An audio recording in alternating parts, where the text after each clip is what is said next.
Good afternoon. It is what is it today? July 1st, obviously. Happy Canada Day. We're joined by producer AJ. AJ, how are you? My God, why? Yeah, Why? AJ's having a freak out day today.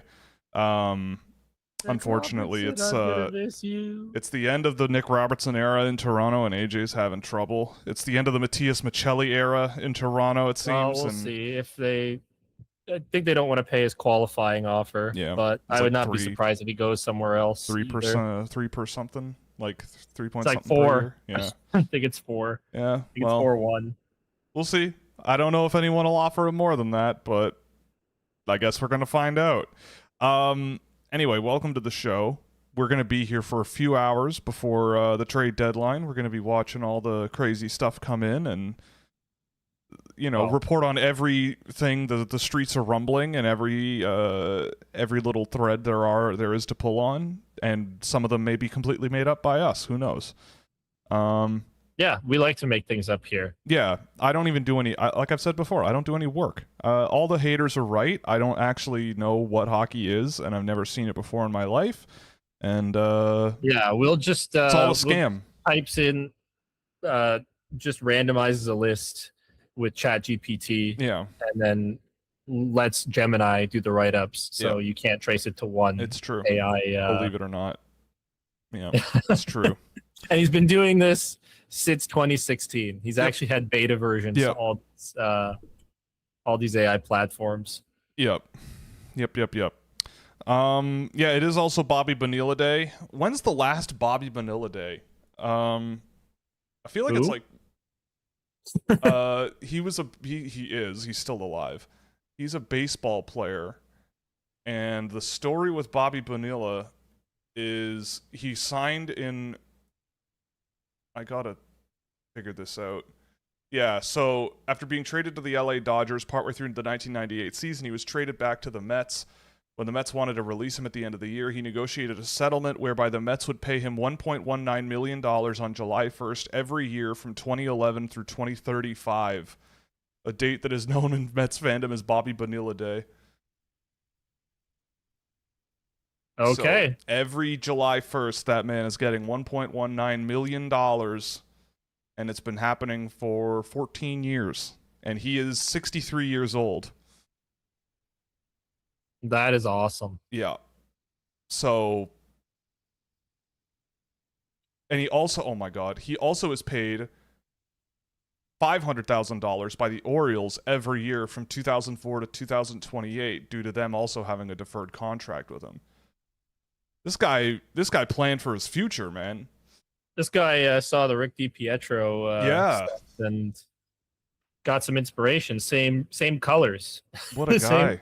Same city. What a legend, man. What a hero. What a hero.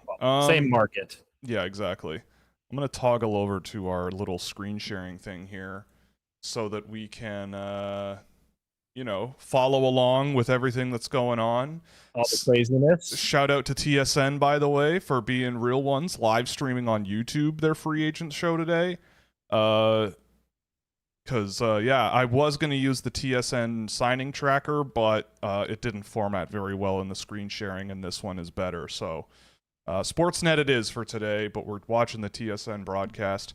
I will say no James Duthie and replacing him with Brian Hayes. Questionable. Well, he's doing the World Cup. He's got bigger. Oh, bigger true. fish to Yeah, fry. he's doing the World Cup. That's a bigger job. Yeah, I'm gonna move my head a little bit in the shorts show here. Make myself a little bigger. Nobody needs to see my draft rankings anymore now that the draft is over. Everybody's team picked their favorite players now, and so now everybody's really sensitive about everything I said before, I'm sure. So now I have to hide everything so that I can That's okay. I can insulate myself from the fans. You can be very positive about them in the draft recaps. It's time for the summer couch. Yes. I just finished editing the first one, which happens to be my Toronto Maple Leafs video. Quite a long one, but it'll be available to paid subscribers after the stream. Yes. And I'm thinking, do we want to start posting, like making them public Monday? Well, it depends on your work, right? Like, you're the one editing them.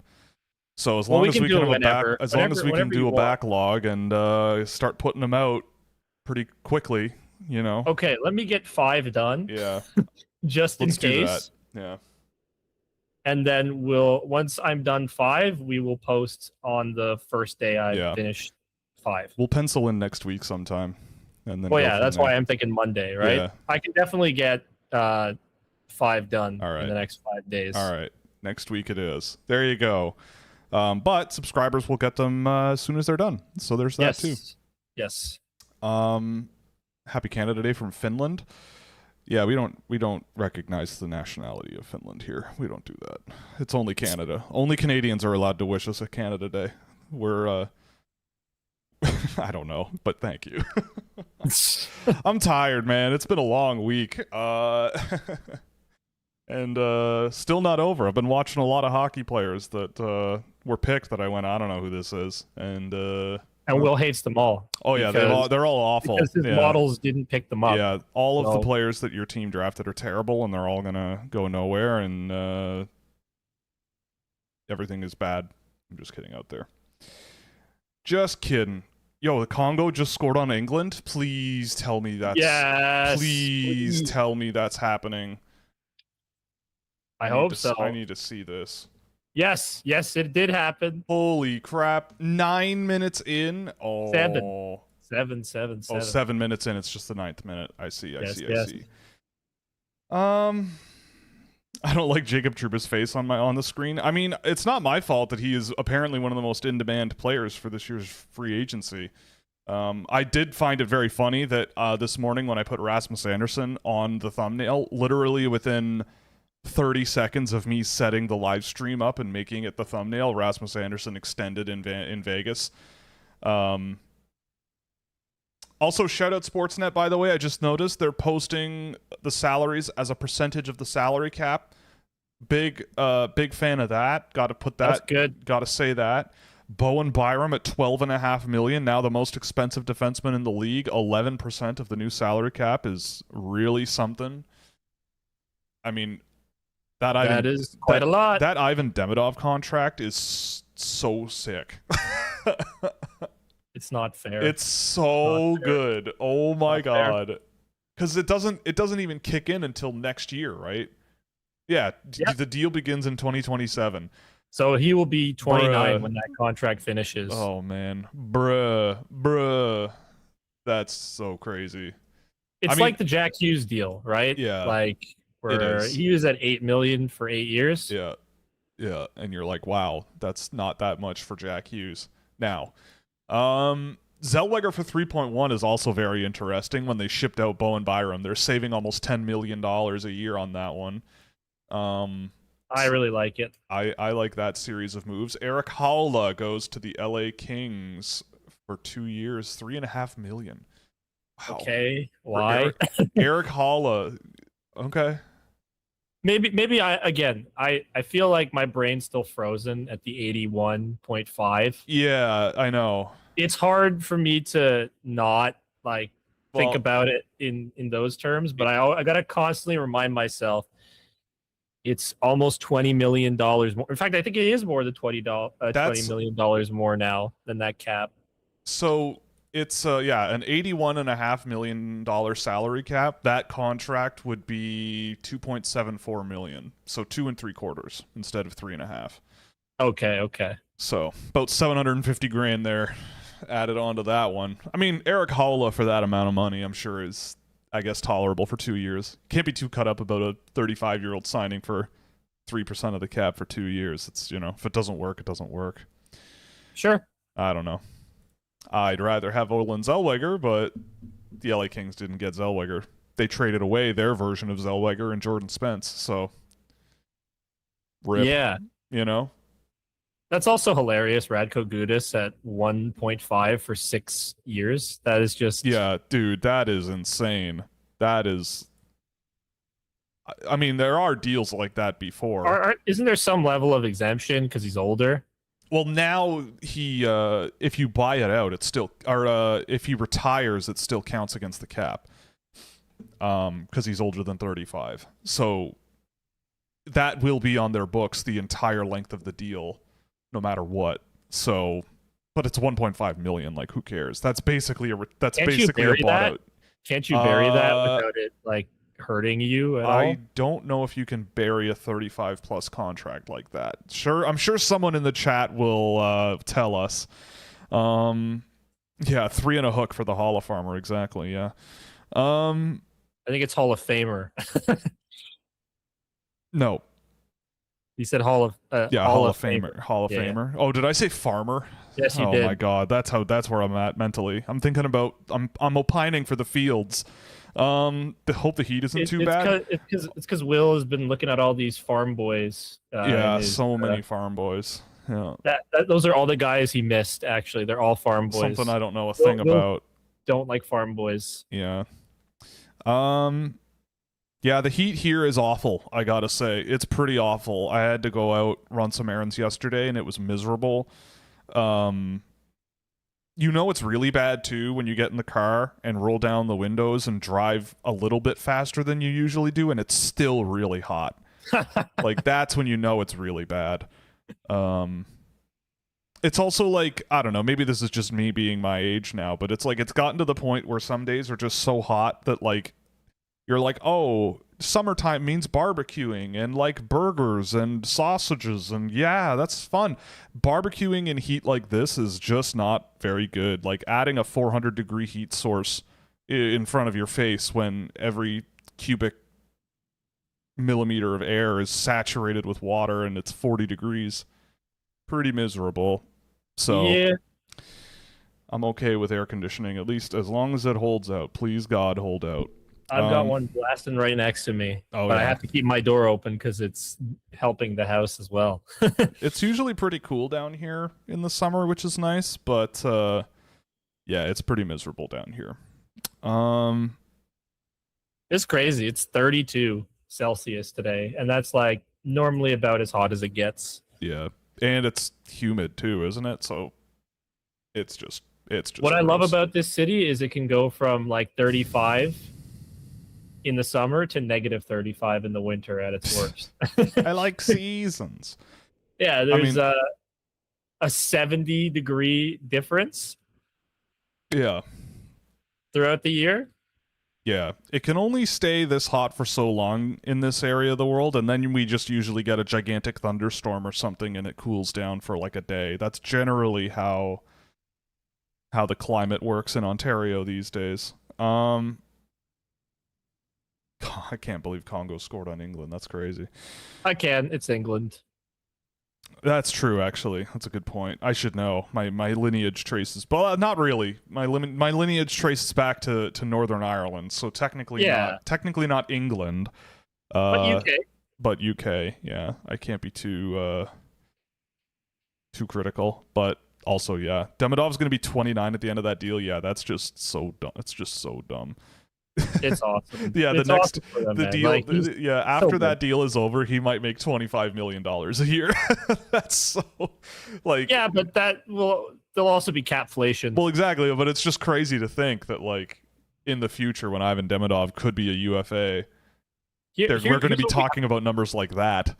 Here's what we have to think about: Pavel Dorofeyev got 11.5 or 11 plus, something like that. Yeah, and Ivan Demidov, who I think is way better, got like what, $2 million less? Yeah, that is a very geez. Maybe Ivan Demidov should think more about the taxes he's going to be paying in Quebec. Does he know that the Quebec government takes every dollar you earn apparently, and being a multi-millionaire there is an impossible lifestyle to have? Maybe he should consider asking for a trade before signing a deal like that. I don't know. But, hey, what do I know? I was just told many times that taxes matter. But Pavel Dorofeyev, man, that's a nutty one. Yeah, that blew my mind. I still can't believe the Radko Gudas deal for 6 years. 6 years. Oh, man, just riding off into the sunset. I mean, hey, It's $9 million that he's just going to get. So, ride off into the sunset, pal. As if Florida needed more jerks. Yeah, they're kind of taking over Carolina's moniker of a bunch of jerks, but Carolina will be happy trading that off for Stanley Cup champion. Yeah. Just discovered me. Oh wow! Welcome to the party, there, pal. Hell yeah! I know that sounded sarcastic, but that's the way I am, and I'm tired. So, too bad. Yeah, we gotta make sure we get the farm strength references programmed for this summer when I'm doing the recaps. I don't think I've brought any to the table. I don't think I've done Calgary yet, but that's definitely coming out for Calgary. You have not done Calgary yet. You've sent me 4, and they Right. are Toronto, Edmonton, Vancouver, and Washington. Yes. I think. Yes, that sounds right. Yes. Yeah. So Imagine nice things to say about the Edmonton Oilers, eh? I doubt you do. No, I thought they did pretty well. Not incredible, but like they did. They're good. They did. You know, they took some good players. There's only 4 of them, but they took some good ones. Apparently, Colton Sissons to the Leafs. Oh. But I'm seeing this from Are the streets saying that, or is that an actual individual? Infamously not super reliable David Pagnotta. Colton Sissons. Interesting. Oh wait, Darren Drager says Leafs and Sissons talking. Nothing is done yet. Okay, there you go. See, there we go. Yeah. There we go. That makes more sense. Yeah. Sorry if this is premature, but what do you usually do to prepare for the next draft class? I mean, I have seen over the course of the year a bunch of guys for next year, right? Like, it's not completely off the radar for me, especially through puck preps. I see a lot of these guys.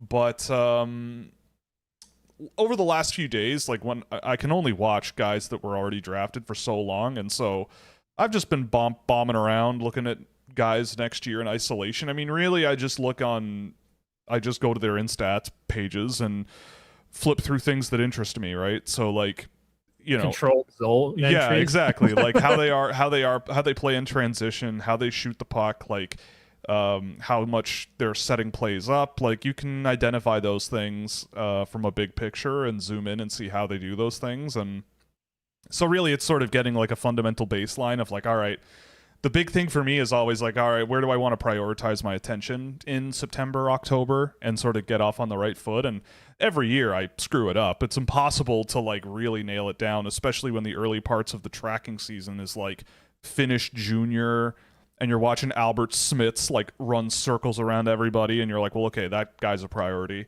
But then otherwise you're watching like a couple of Russian guys you saw the year before and you go, oh, these guys haven't done much or come far at all, or and I don't know if this is a priority for me, and you just move on. But there's a lot of that, so it's like a roughly trying to sort out like priority.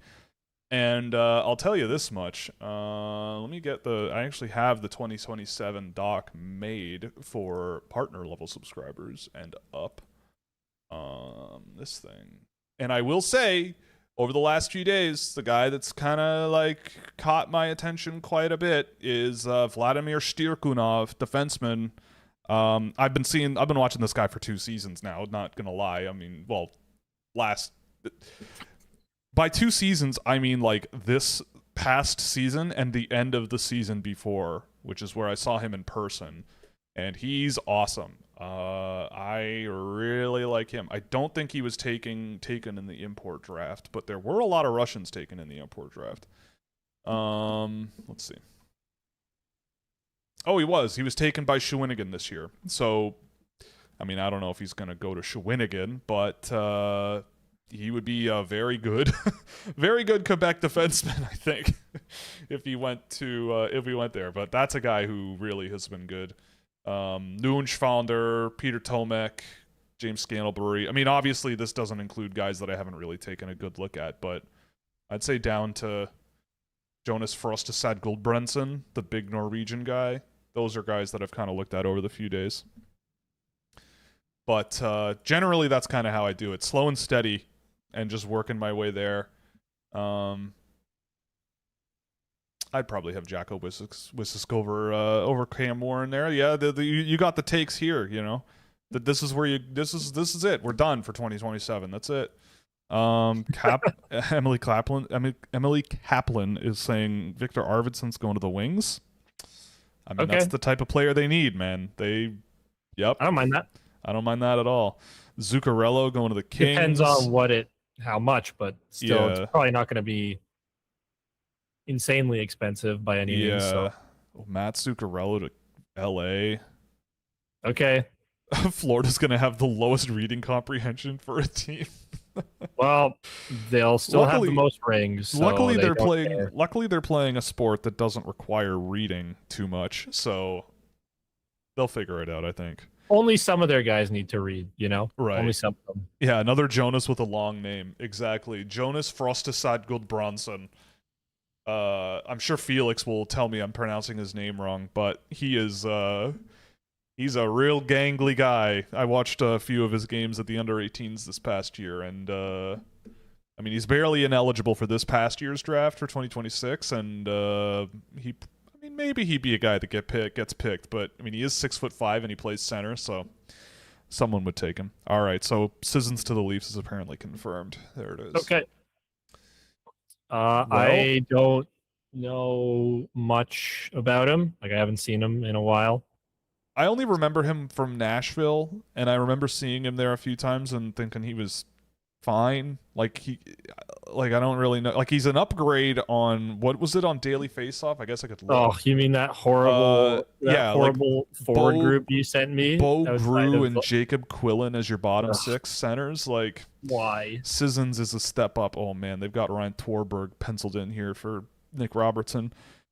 That's painful. Dreading Mario Ferraro to the Rangers for 7 years. That sounds like something that absolutely is going to happen. I'm sorry, but like, that just sounds so Rangers coded to me. I don't know why. I mean, they are trying to offload Will Borgen, so why not bring in a similar-ish guy? You're saying I can no longer say Jonas' long-ass name and know what I mean? No, actually, not anymore, pal. Too bad. Hope you had fun, but the party's over. This is what happens. The longer you do this, the more guys come along that you watch and know about, and then you kind of go, well, I can't do the shorthand for these guys. Like this year there was another Stankoven, so you can't call him Stank. There's only one Stank, but you would if there wasn't Logan Stankoven. Yeah, that's true. Fine. It's true. Are they related? No. Well, distantly, apparently. They are distantly related. Well, we're all distantly related, so... That's true. We all came from the same primordial ooze sludge billions of years ago, The same primordial soup. Samoskevich in Seattle, 3 times 3.85, eh? Well, interesting. That's more than Zellweger got. Interesting. Yeah, there are 2 Adam Nemiches this year in the draft, so I'm already dreading that. That's not ideal. Wow, Zuccarello got $1 million plus bonuses. That seems reasonable. Okay. For Zuccarello, like, I'll take it. Yeah, that's fine. I mean, it could probably add up to more than $1 million, but like, that's bonuses. So if he hits his bonuses, good, yay. Good for him. Yep, that's sick. I mean, I feel like that's kind of a nice ad for LA for not very much money.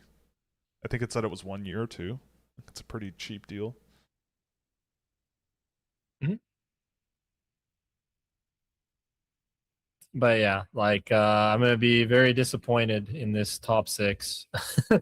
I'm looking at, or not the top 6, but like this bottom 6 if it stays the same. But obviously they're making moves. But I'm just still being sad about Nick Robertson, man. I've lost all my younger favorites who are now not that young. They're are all around my age in Rasmus Sandin, Timothy Liljegren, and Nick Robertson. The guys I thought they'll be around for a long time, I hope. The early Dubas era guys are all gone. Yep. Except for the big boys. Not even all of them. Some of them.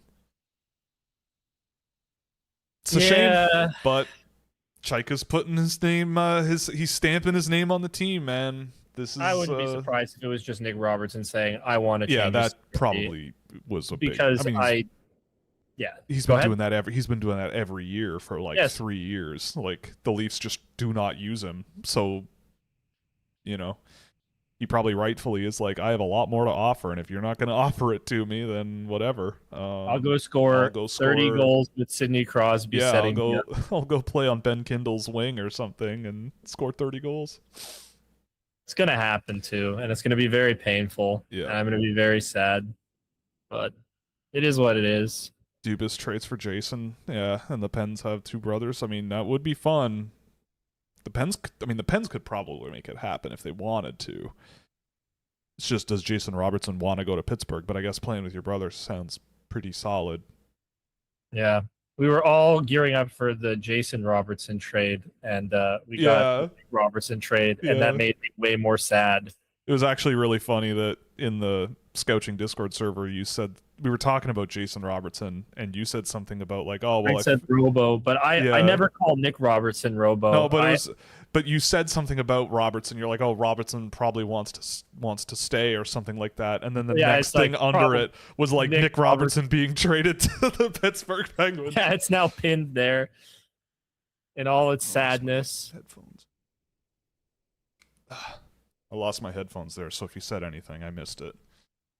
Yeah, now it's pinned in the server. Yeah, it's all pinned. My sadness on display forever. Forever and ever, amen. Well, as long as Discord exists and as long as that server exists. Which will be forever. It'll last forever, yeah. No, Discord's never dying, ever. It's going nowhere. I've been a Discord member for almost 10 years now. I think it is 10 years. I gotta check. You started an account? Yes, for 10 years. That sounds about crazy right to me. Hey man, I think they're a good business. It's a pretty cool, I really like Discord. It's a pretty handy dandy tool. And they're going public. They're going public this year, supposedly. Outside of YouTube, it's Discord for me. I'm not on any other social media at all. Right. Yeah, it's just like it's kind of crazy that I've been on this platform for as long as I have. Yeah, man. I mean, I'm trying to think, what's the longest continuously used platform in my life? YouTube for sure for me. Gmail. I've had a Gmail account, the same email since like 2005, maybe 2004. Maybe not. I don't know. Yeah, okay. I've been a member of Discord for over 10 years. May 11th, 2016 was when I first was a member, and they've been around 1 year. They were around 1 year earlier than I had joined. So, like, Facebook, I haven't had since 20. Oh my God, Schwartz goes to Colorado. Yeah, obviously he does. Okay, that is like Colorado, man. They know what they like, and they're just loading up on it. Just go mode. That's I wasn't around for when the Fabian Lysell trade happened. Oh yeah, because I fell asleep. Yeah, that's about the best team you could probably send him to. I am so happy he's going there. That is about as good. Could you imagine, like a third line or fourth line with Gavin Brindley and Fabian Lysell playing together? It'll never happen, but yes. Well, Colorado. I mean, Colorado got those guys. Colorado, that's what they like, man. Colorado got those guys, and my speed obsession started because of how much I loved the Colorado Avalanche. Like that's why I really started valuing speed quite a lot, because I like them better than I know Tampa won a lot, like the Stanley Cups in 2020 and 2021, but I always liked the Colorado Avalanche team better, and I just loved their speed. And then Colorado beat them eventually in the finals. Right. Like I'm not trying to take anything away from Tampa. I always liked the Avalanche. I always thought the Avalanche team was a little better, but sometimes playoffs, things happen. Mason Marchment to San Jose. 5 times $7 million. Okay. Woo, baby. Leafs legend. Marley's legend. He was on the Leafs. Yeah, I know. I mean, I guess that's not the biggest 4.5. That at the 5.45% at the 70. So a little bit of a rate. Cool. I mean, I think that's a good fit in San Jose. Wasn't his late father working for the organization? Okay, yeah, that's why. Marchment. That's why I thought, or that's what Yeah, I thought either. like I look at their bottom six and like their wingers in their bottom six are listed as for Sherwood, Adam Gaudette, Ty Delandry, and Barkley Gaudreau. Like, yeah, that's a good up. Hmm. Even if he doesn't play in your top six, which I don't know. Chernyshov, well, maybe Chernyshov top line. Pellegrini, Smith, Or Colin Graff being in yeah, your second. Graf, Misa, Toffoli, Stenberg, Chernyshov, like maybe Marchment. Yo, Craig Berube's on the TSN panel. Oh man. Wait, what? Yeah, dude, I'm looking at Craig Berube's face on the TSN panel today.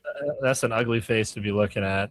Well, you said that, not me, but man, that's a crazy, crazy thing. Now he's jumped ship. He's gone from a Rogers own team to a Bell broadcast. He's on the TSN. He's like John Tortorella. He's in the TSN sphere now. He's never not gonna have a job again. My mic volume is low. Is that any better? My mic died. There we go. Going? Yeah, there we better. go. All right. That's better. Yeah, one of these days I'll be getting a real microphone cable. See, I thought it might have been low, but I also have my volume not that high, so I also wasn't going to say anything. I'm trying. At least somebody corrected it. Also trying to conserve my voice and be a little more relaxed today, especially because I have 29 videos to record in the next week. All right. Well, you can take the day off after this. I will. Don't worry. You have 3. You have 3 already done for me. 3 more already done for me, so we're good. Right. Yeah, no, I know. Don't worry, I know. Tomorrow and Friday, filming days. And then I have to grease some hinges in my house. That's my house chore for when I'm done the video recordings. Oh, fantastic. I've got some hinges to grease because our house is creaking a little too much now.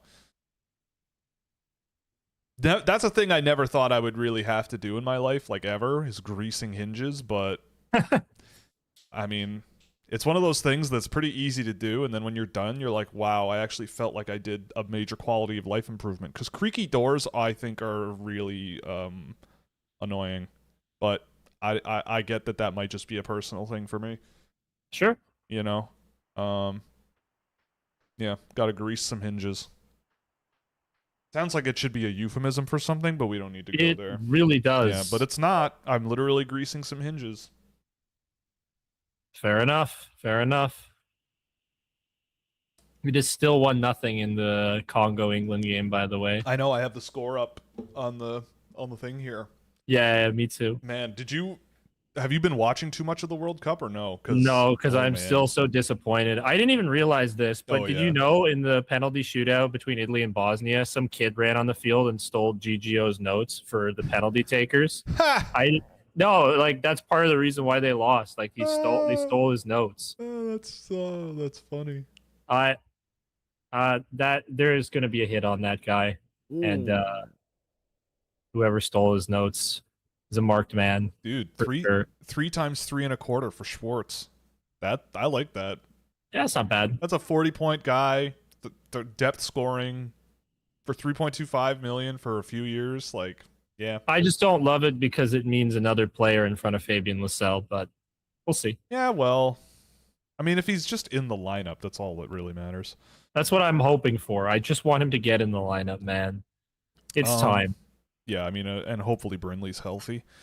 I'm taking Marchment with $7 million over Sherwood's 5 3/4. Yeah, I mean, fair enough. I think I would agree with that. Marchment's a pretty good player. For $7 million, it's a decent chunk of money, but especially because a lot of their guys are still pretty young and not paid a lot. You can eat it for now, and then I mean, the cap, the salary cap, the whole point of all this year, which makes it so interesting to me, is that the salary cap might be $125 million in 2 years. Which is ridiculous. Yeah, the salary cap, I don't think the NHL's momentum is going to slow down personally. I think the NHL is entering a real era of...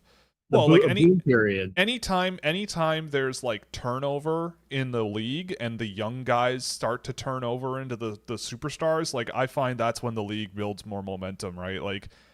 when you start to see guys like Macklin Celebrini like starting to make a name for themselves, and Matthew Schaefer, even like those teams getting better, like I feel like that's when there's like a lot more, like it's like refreshing in a way, and Yeah. it just feels like the league is just gonna, I mean, they're planning for it to pretty much take off.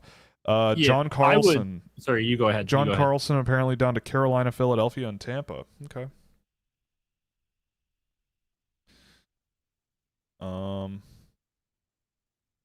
Yeah, and going back to what you were saying about like the younger players in the league, Matthew Schaefer, I think, is the guy to build you build your league around Matthew Schaefer in terms of marketing. He was awesome at the draft. I thought he was so awesome on the broadcast there. He was fantastic. Yeah, he was really good. Yeah, I love that. He's so naturally charismatic, and it's just refreshing to see a guy who is not afraid to show emotion, but doesn't do it overly so. He's just himself. He's just himself, and I think it's wonderful to see. And did you know I know him? So there's also yeah, that. It's true. We're best friends with him, so like hopefully he takes us to the top with him, No, I mean like, hey, you weren't there. I was. Yeah, that's true. He deserves it though. Like, dude's sick. So cool. So happy for him. Yeah, I'm looking at Colorado. Could you imagine a line of Fabian Lysell with Fodor Svechkov and Gavin Brindley? That would make my heart very happy. It really would. Yeah. But we'll see what happens. Yeah. I mean, like, also the other thing, too, about the NHL is that someone mentioned in the comments that they're getting a new TV deal soon. And I mean, I'd buy the rights to the NHL in the US if I could, because I think it's one of the more undermarketed sports out there. It's pretty I don't know. It's like it is the coolest sport on ice. I used to have a pencil case when I was a kid with all the NHL logos on it, and it said the coolest sport. I forget what it said. It was like the coolest sport on ice, or a cool. It's just the coolest sport. It is the coolest sport. Yeah. But that's me. That's my very biased opinion. Cole Smith for 3x3. Well, sure, I mean, whatever. Colorado also got Fyodor Svechkov. Yeah, he'll be good there. Who else did they add in that deal? It was Svechkov and Zach Larue. Oh my God, okay. Is Colorado actually like sick now? Let's see. They've always been sick. I know. Yeah. Oh my God. Yeah. Like this lineup could be so good. Yeah. I mean, okay, I don't know who is gonna lose a job to a guy like Gavin Brindley or Fabian Lysell when their bottom six wingers are Parker Kelly, Logan O'Connor, maybe Zach Larue, and Zakhar Bardakov. I thought you were a big. I'm not a huge Bardakov guy, but they already have him on the team and they've been playing him. Yeah, but Fabian's a rat and has a lot more to give. Yeah. It's okay. Fabian Lysell is just going to replace Val Nichushkin. All right, guys? Yeah. He's just going to be a 1-for-1 replacement of Val Nichushkin in his prime. I swear. Yeah. Please. I need that. I need that very badly. Yeah, God. Their top six ridiculous. Even without Rantanen, that top six is ridiculous. Yeah. God, I can't believe. I hope Amazon buys the rights to the NHL, man. Those Amazon broadcasts are so good, but I don't think it's gonna matter for Canada. I think no, it won't. It won't. Yeah, no, it won't. We're gonna have terrible Sportsnet broadcasts. I won't say it's terrible if you hire me back, Sportsnet. He'll make it better. He'll make it better. I will. I will actually. Let's see. How much cash does Amazon have? Let me go look. Let me see. Liquid cash or yeah, I'm just gonna look at how much cash they reported. I mean, they're burning a bunch of it now, but let's see. Amazon has a business. Let's see. Financials, statements, balance sheet, total assets. More than I'll ever have. Okay. In 80 times. This is cash and equivalents, but take a guess at how much cash and equivalents they have reported as of March 2026 on their balance 20 sheet. billion. Not even close. Like more or less? More. 50 billion. Not even close. 240 billion. Okay, a little bit too much. $105 billion in cash. That's a rounding error. Like buying the rights to the NHL broadcasts is a rounding error to them, I think. That's crazy. And that's in 3 months, by the way. They went up. They had Amazon hire me. So Quebec, for their broadcast. December 2025, they reported that they had $87 billion in cash, and then 3 months later they reported 104. So there's like $18 billion that showed up over the course of 3 months, and that money could absolutely buy you the rights to the NHL. That is awesome. And let's pitch Amazon to do the draft instead of NHL Network, and we'll pitch you as an analyst. Dude, I would have so much our fun. friend group as analysts, and then I will produce the show. The Amazon broadcasts genuinely feel like right up my alley. Like I feel like they're really more like laid back and fun, and like I like them a lot. I like how they do it really well. Yeah, I find that Canadian broadcast is just so vanilla and boring. Well, and it's so academic in a way. Like it's always well, yes, but it's like always about like debating. It's like debating the right way to play the game. You know what I mean? Like it's always about like, oh well, this player had to do this because this happened, and this player did this, so you got to have a message to send and whatever. And Nick it's like Robertson always scores a goal when he's back in the lineup. yeah. Oh, Ryan Lomberg goes to Columbus. Maybe don't take him out of the lineup. How about that? Bartikov went back to Russia. Oh, I didn't know. Oh, okay. So that's the job for Fabian Lysell. What are your thoughts on Rasmus Anderson getting less money than Zellweger? What? He didn't. No, he didn't. Yeah, Rasmus Anderson got $8.5 million. Zellweger got 3.1. Yeah, I think you might be mistaking the total for the AAV, because Zellweger's total is higher than the AAV for Anderson. Yeah. But yeah, But it's okay. Honest mistake. It happens. Lomberg to Columbus. Yeah, when you look at it, Radko Gudas is only getting $300,000 less on his contract than Olin Zellweger is on his, which is awesome. Yes, it's 6 years. Yeah, over double the time. Yeah. Yeah, but still really funny. Sick. Amazon owns the North American supply chain. I have to sell my product as a loss leader on Amazon. Yeah, that makes sense. I mean, Amazon is everywhere, man. That's why they have $100 billion in cash, and I do not. Honestly, if I just had $1 million in cash, I'd be very happy. You could maybe build a PC with that money. You could maybe build a PC in 2026 with that money. I just want to buy a home. That's all I want, man. I just want to be able to buy a home and live comfortably. Yeah, like Amazon. I'm not even greedy, man. I just want to buy a home, live comfortably, and do something I love. That's it. Amazon writes you a check for 1,000th of 1% of that amount of money, and you could buy a decent home in Toronto. Yeah, in Toronto. Yeah.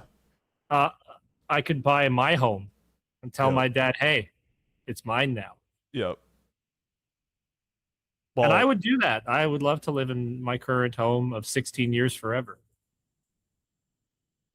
But that's just me. Yep. Yeah, 1,000th of 1%. I was doing the math in my head. I don't like change. I don't like change. Hence why Nick Robertson leaving is very sad. Very sad. Right. Except for when it's needed. Brad Treliving and Craig Ruby had to go. Yeah. Any chance you could review how Anaheim did? Yeah, absolutely. Yeah, it's coming up. It is coming up. Yeah. But you can give a quick one if you want. Sure. Yeah. I mean, yeah. Like I'll go into more detail, obviously, in the recap. But like Anaheim, I mean, it's very obvious, at least, especially I think throughout almost the entire draft, they just are swinging big. Like Klepov at 15 is earlier than I would have taken him. Nordmark at 28. I didn't have a ton of interest in Nordmark, but those two guys are very, very talented. And if I think Klepov fits with kind of what Anaheim already has and like complements it pretty well.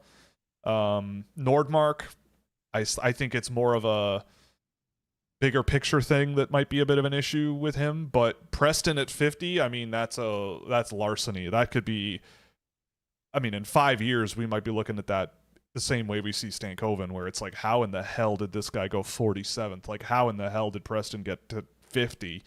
They took Jaden Kurtz from prep school before him. Oh, Korpisalo's going to the Rangers? Oh, boy. Okay.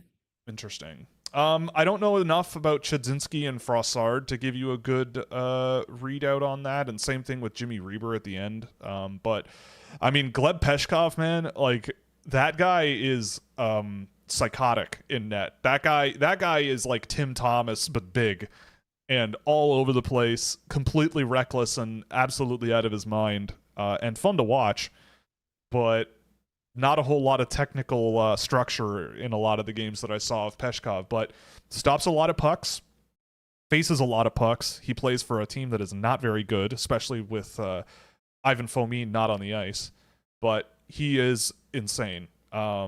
And Noah Kozik is a very high skill bet. I don't know if he's an NHLer really, but at 192, like, I mean, when I saw his name pop up for the Ducks, I'm like, well, yeah, they drafted Klepov and Nordmark and Preston, and so that makes sense, you know?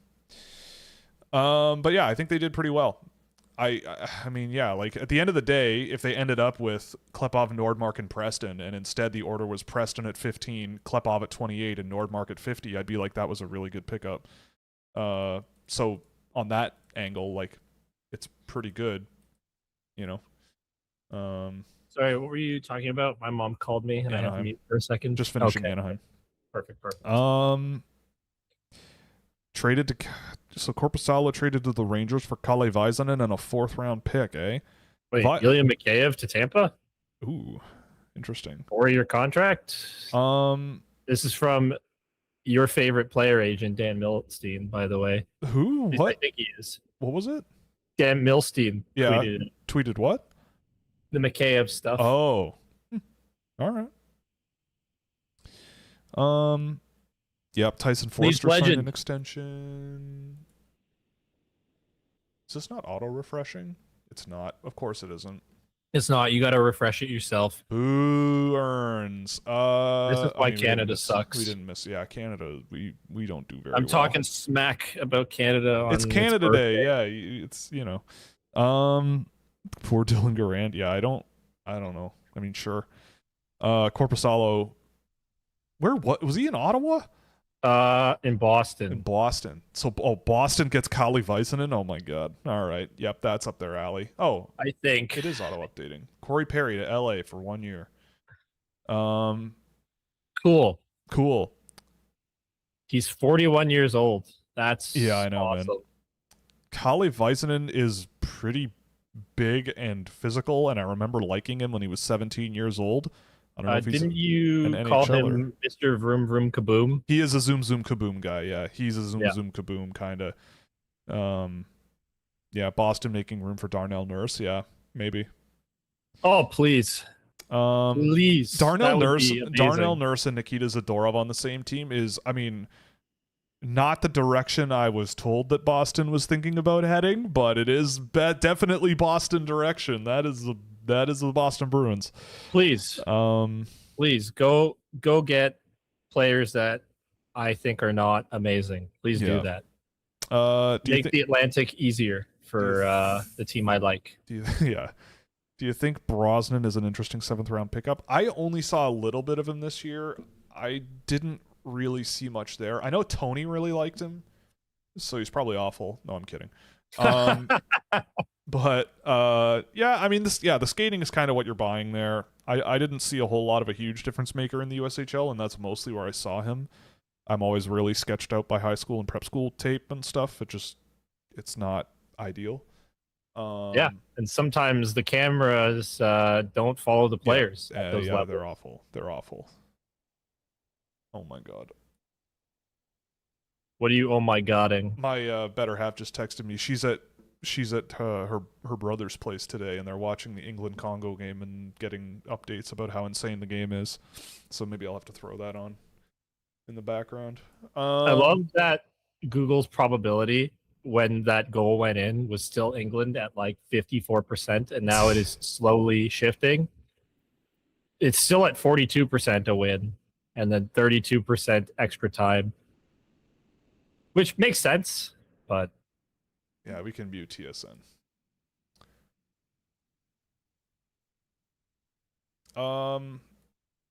Okay.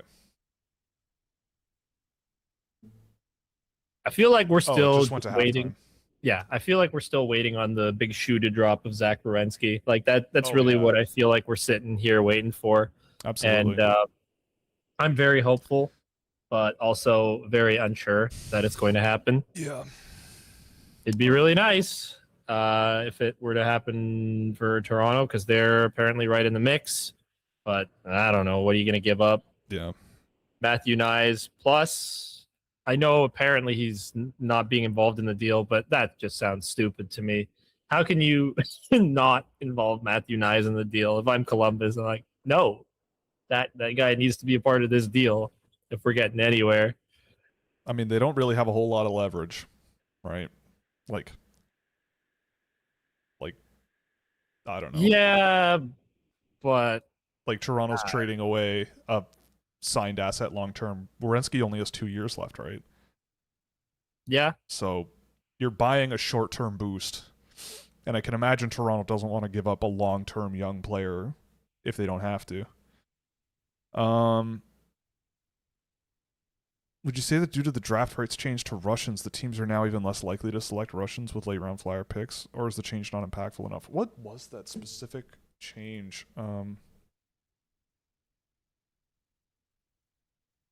Is there? I feel like more risk would lead smart teams to pick more later. Right. So we're going to see an increase in Carolina picking Russians. Well, I'm googling it, and I'm not sure exactly what this person is asking about directly to Russians.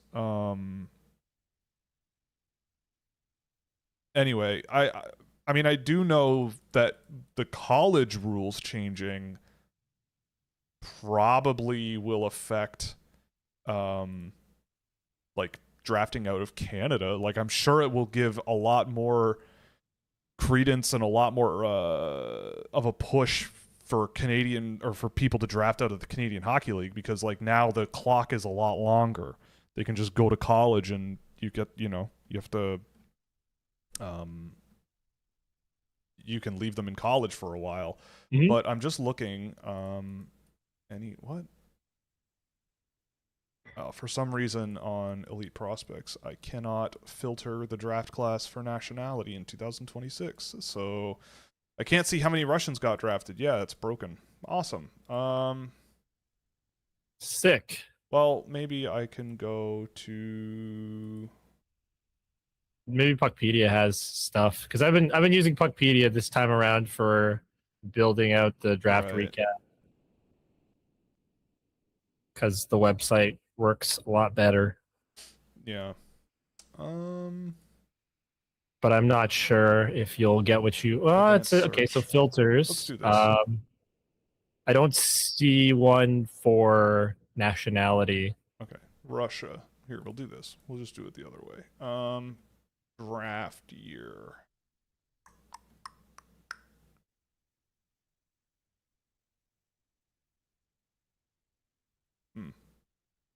Oh, NHL draft eligibility.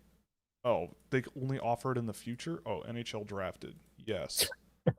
Oh my god, this is so painful. I can't specify the draft year. Okay. Well, Russians drafted in the NHL draft, I guess. Okay, this is being very difficult, so I'm not going to waste any more time. I will try it for you. Like if there was a down hold on. Like if Russians disappeared in this year's draft class, then yeah, I feel like that. But I feel like that didn't happen. I think a lot of Russians were drafted this year. Relative to previous years. This is weird. Oh, this is draft picks by nation, but it's going back. It's going all the way back to the first draft. Like 1967 or whatever? No. 63. Close enough. What's the diff? Um. 4 years. Oh, And thank you. multiple Leaf Stanley Cups in that time. Yep. Sucks for Columbus fans if Zach Werenski has a 10-team list did get a haul. Yeah, but like that's what no movement clauses are for, right? Like that's what this is for. Also, it's kind of on you as a franchise to make yourself good enough to have players want to stay, right? Yeah, Like I mean, like you're 28 years old. You signed a deal. you just won a Norris Trophy and you want to go win. Yeah, Like I get it. you signed a deal that they wanted you to sign for, a lot of money to commit for 6 seasons, and you put a clause in your deal that says you are not allowed to trade me without my express consent. And they go, okay, that we will agree to. And now at the end, like obviously him asking for a trade, like sucks, but I don't know, like they all. It's different. It's a different general manager now, but still, it's like you have to operate under the laws. Yeah, and also it's not like, oh, I was just born in Canada and I haven't agreed to these set of laws. No, you still gotta live by them. Yeah, I think it's also like, yeah, you for him, it's like, well, you gave me the right to do this, so like I'm using it, like. I think you were talking about this during the draft, but it's like this era of like players actually using the things that they have the power to use to their advantage. Like in some cases, players have this sense of like loyalty. Look at Connor McDavid doing what he's doing in Edmonton, right? Like, yeah, it's the honorable thing that like is best for the team. But on the other hand, you have players going like, well, I've been here a long time. We haven't done anything. And yeah, maybe I'm being a bit of a jerk, but like also I'm 28 years old. I'm going to need to get a new contract in a couple years anyway. And I'm going to be uprooting my family and going somewhere completely new. So yeah, I'm going to tell you where I want to go, right? Like you negotiated this with me, and over the last, 4 years, it just hasn't gone anywhere for the team. And I mean, it does seem to be the new era of like, I mean, the team also doesn't have to trade him, they don't have to. They don't. They're not obligated. But especially because next year it's a modified no trade clause. Or, next year it's modified no trade. So maybe the 10-team thing makes sense. Although, honestly, it doesn't. I might not if I were in their position, depending on what it's like. Yeah. Like how much more freedom they have the next year. But yeah. It's also not a nice thing to do and not something I'd feel good about. Oh, no, not at all. I'd try, generally speaking, I would try and be reasonable. Yeah, he didn't ask for a trade. He told them he's not signing there after his contract is over. But that's functionally the same thing. Like, yeah, it's functionally the same thing. It's like, I didn't push you off the cliff. I tripped on a rock and hit you and you fell off a cliff. It's like, well, not necessarily wrong, but the end result is still the same. Jeffrey Viel got 5 years, $2.5 million a year. Okay. Whoa! Ross Johnston got 3 years, $2 million. I'd rather have Corey Perry at half that. Damn. $6 million committed to Ross Johnston. Wow. Jeffrey Viel gets 5 years. Wow. Okay. Okay. That's what you want to spend your money on. What's Matthias Michelli gonna get? Like Kaylor Yamamoto got like half that, didn't he, or $2 million or something like that? Like, just he had a really good year, please, for 3.5. Okay. So yeah, I think this person's right. The changes to the Russian rules are that it's not indefinite and held until 20 until they're 27, but it's standardized to 22 for anyone else. Yeah, I don't think it really shifts all that much because, again, like, the vast majority of Russians are signing before 22. Like, most of them choose to come to North America relatively quickly if they feel like they're good enough to go. Like, I think it's more common than you think for Russians to actually want to play in the NHL. it's just that I think a lot of Russians don't want to leave Russia and go to like Bridgeport, Connecticut, and like play Well, don't worry, they minor go league to hockey. Hamilton now. Well, sure, Hamilton, Ontario, right? Like it's like, well, I don't know, like, like would I want to move over to Russia and like live in Cheboksary while I No. develop to play in the KHL? Like unless I was No. like I'd probably want to go when my team was like, yeah, we feel like you could compete for a job and we'll see how it goes. And then I'd go, okay, great. Hey, Will, I found it. Found what? I found where picks by nation. Oh. You just scroll to the bottom Okay. of the 2026 NHL entry draft. So you wanted how many Russians there were drafted this year? This year relative to last year. Okay, 26 this year. Okay, that sounds similar to last year. Let's look at last year. They were the third highest nation, by the way. Well, Sweden was at 24. A lot of 21 last year. Okay, so more Russians got drafted this year. That tracks. Although it's a little strange because I wasn't sure that Russia this year was really all that good, but okay, still. So Roslovic looks like he's coming to Toronto. He's fine. Roslovic to Toronto. Yeah, I mean, sure, depth scoring. It's depth scoring, and they need that. That's what they need. So he'll probably play on the third line. Probably, yeah. Yeah, it's not terrible. Let's see what he gets, but not terrible. How are these teams even interested in any of these players? Man, I will tell you. There's not much. I will tell. Yeah, there's not much available, so you're not wrong pointing that out. Like, but again, like teams, like it's there. I think a lot of teams see guys like this as like insulation, right? Like you bring them in, and if your young guys aren't ready to go, you have fallback plans. You have fallback plans, and like I would kind of disagree. Like, I don't know if I would spend like for Chicago spending $4 million on a 37-year-old Ian Cole. It's like, I know you need some defensemen on that team, but like, really, like, yeah. But also, here's the other thing with it, right? If you're bad, you can eat half of it and then send them somewhere else, right?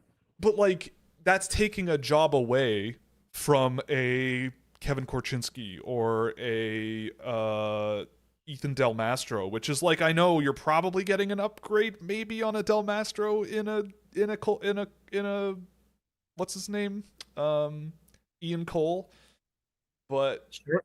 I don't know. It's just, I don't know. Like, I see the point, but yeah, Jack Roslovic going to Toronto. There it is. Yeah, it wouldn't be something that I'd fully do, but I also would sign a couple of guys if I was not a great team at all right hits that I could eat for half. There are scenarios where it makes sense to spend money on these guys, right? Like, you don't want to be I think a lot of people get hung up on, oh, let's just go for the full tank. And you and I, we both agree that you shouldn't fully tank ever. You want to build a winning culture, or like a culture that competes is important. Like a team that always tries and cares. It's kind of hard to do that when you're trading away everybody and it's just a desolate wasteland. Why did it take Buffalo so long to get to where they are? They just kept trading everybody away. Yep. And it did not seem like an environment and everybody was miserable. Yeah. Yep. Roslovic 2 times 4. Yeah, fair enough. Okay. I get that. That's fine. I mean, for 2 years, $4 million a year compared to, I don't know, like Ilya Mikheyev for 4 years, 3.85, or yeah, like that's fine. Yeah, it's totally fine. And like when we look at daily faceoffs line combinations, like Domi's not a part of this at the moment. So maybe it ends up being Joshua, Domi, and Roslovic on a line. That's all right. Sissons will be in there, like, sure. Yeah, they're at least addressing the bottom 6 because they really desperately need to, based on the way it looks. I don't know. I mean, like, Bolgru, free Jacob agency, Quillian, man. Free agency. Michael is Pezzetta. weird. This cannot. Hey, these guys cannot start. Those guys just won a Calder Trophy, pal. That's well, elite. And that's fine. They can go win another one. Yeah, Roslovic is okay. Hey, he was in Columbus for a little bit. Yep. Maybe it's incentive for want Werenski. Zachary Werenski to. Pierre LeBrun did say that they don't expect a move for Werenski today. And I'm pretty sure but that's what somebody would say. Yeah, No, no, I'm of course. kidding. Pretty sure I've never heard of Noah Juleson. Anyone know this guy? Yeah, I heard I've about heard of him Noah once in a Juleson. while. I hear of Noah Juleson. I think he was on the Canucks for everywhere a while. he goes. I'm pretty sure fans are not super thrilled.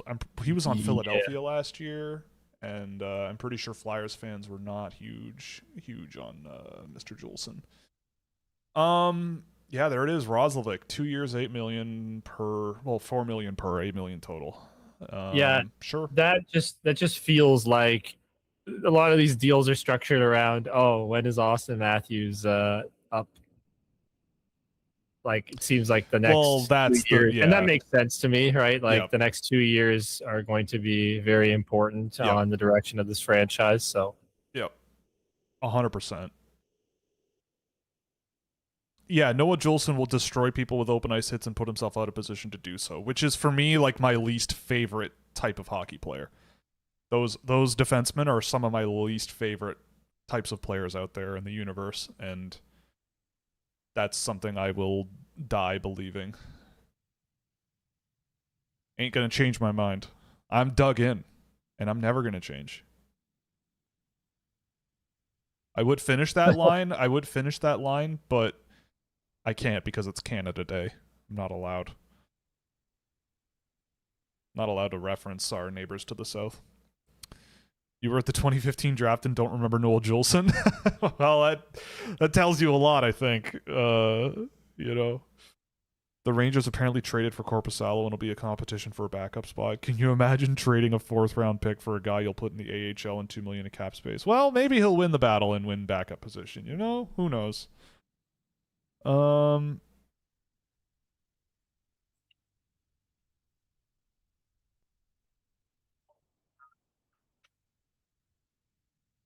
Oh, the Congo game just came back. And yes, it is the Congo game.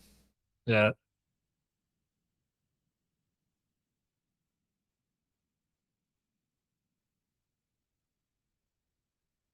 My God.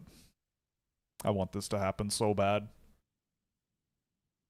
I thought you cheered for this team, man. Who, the English? Yeah. You were cheering for them against Italy. Well, of course I was, because Italy losing is really funny. Well, I would say mean things, but we're on a live stream. Yeah. So you know what I would actually say. Yes, I do, yes. Ooh. Yeah, I mean, that Mexico game last night was sick. And was it Paraguay earlier beating the Netherlands? Like, woo. Germany. Or Germany, yeah, they beat Germany. And the Netherlands lost to Morocco, who's ranked one spot lower than them in the world rankings. Right. So they're both top 10 teams. Both excellent games. Joe Veleno probably to the Rangers. Okay. Oh my God. I need to mute the Discord Skinner sound. to Winnipeg. Interesting. Stuart Skinner to Winnipeg. 2 by almost 4. Who's their back? So they have Skinner and I guess Hellebuck. Comrie? Oh yeah, Eric Comrie. Yeah, I feel like you don't sign Stuart Skinner when you have a vibes guy like Eric Comrie, who actually was pretty decent last year, wasn't he? I could be wrong. I think he's been pretty decent pretty much everywhere, except for 1 year where I think he went to Buffalo. Right. Yeah. But I mean, it was bad Buffalo. Bad Buffalo. Garand is waiver eligible, so the Rangers will lose him for nothing to pay one of the worst goalies in the league. Well, I mean, maybe Garand in the NHL would long-term be one of the worst goalies in the league, too. I don't know. Like, again, like, NHL teams are using the free agency period to give themselves options. Like, I don't think it's always necessarily like, oh, this guy for sure, like, I mean, again, like, it's maybe not the best allocation of funds, but, like, I don't know. Like, I was told a story that during free agency 1 year, a guy I know was working for the team, and they had a whole prep list planned of, like, okay, who our targets are going to be, da-da-da-da-da. And, like, literally half an hour before noon, the day of free agency, the GM barged in and was like, "We have a deal with a guy. You're not going to like it. It's going to be announced at 12 o'clock. We're just doing it. Sorry, but I know you've put in a bunch of work, but we're doing the deal." And it turned out to be a complete tire fire. But like, I know that stuff like that happens. Yeah, that would really suck. That would really, really suck. Oh, yeah. You know that work I asked you to do? Screw it. We're throwing it all out the window because I want my guy.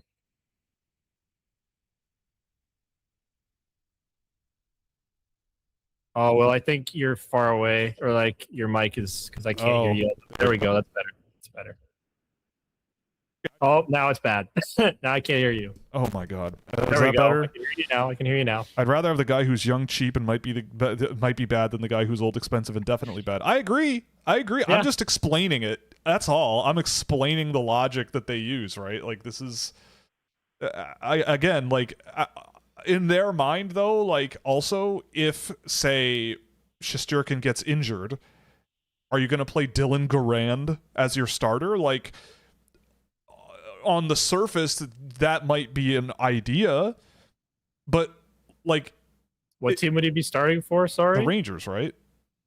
Oh, yeah, because the Rangers just got Korpisalo. For... No, but I'm saying if he hypothetically gets injured. Oh, right. Like, let's say he gets injured, and then if you end up with Dylan Garand, who's quite unproven as the guy, it's like, maybe it would work, but like, as a general manager, the last thing you want is to be caught with your pants down with like a rookie goaltender that you don't, I don't know, like, maybe it would work, but they're interested in keeping their jobs, and to keep your job you have to win.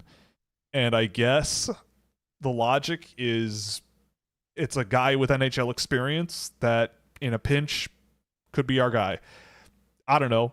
Maybe he's bad, right? But who knows? I mean, goalies have switched teams before and then, like, boom, figured it out. Environment matters. Yeah, like, maybe he goes to, maybe Korpisalo really likes Zoran Mamdani, and like, now he's like elated every day when he wakes up and like lifts 40% more weight every day and like adores Manhattan and is a Vezina just Trophy enjoys winner. Traffic so much. Yeah, maybe he really likes sitting in traffic and flooded subway stations. Like, maybe he really likes that stuff, you know?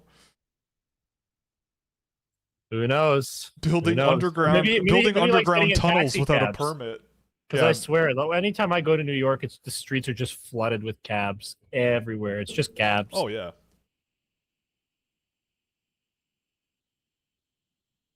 I mean, look, I agree with this person about Dylan Garand. Like, I agree. You're not wrong, but it is also very different when you're an NHL general manager and, like, your job is on the line, right? It's like the NHL draft, right?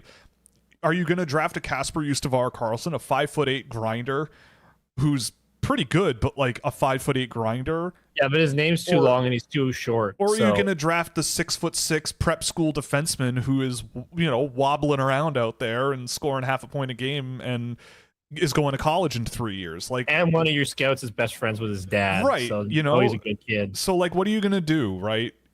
Which one is going to reflect more good in the minds of your boss as a hockey general manager, right? It's like, oh, I went after a 5'8" physical player. They're going to be like, what are you, high?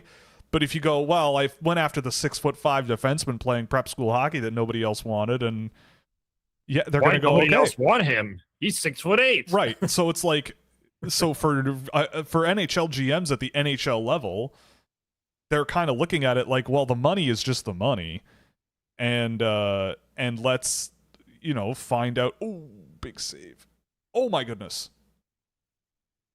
That was a hell of a moment there in that soccer match. Wow. Hell yeah. But anyway, it's Will wants to be singing "You're Going Home" in 40 minutes instead of "It's Coming Home." Yeah, pretty much. I just like crazy upsets, you know? And we've had a lot of them in this tournament. Yeah, that's kind of what the World Cup does. Yep.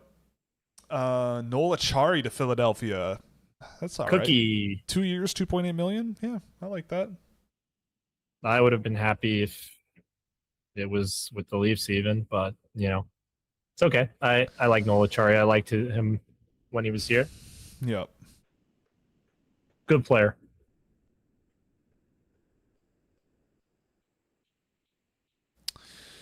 What else is going on in here?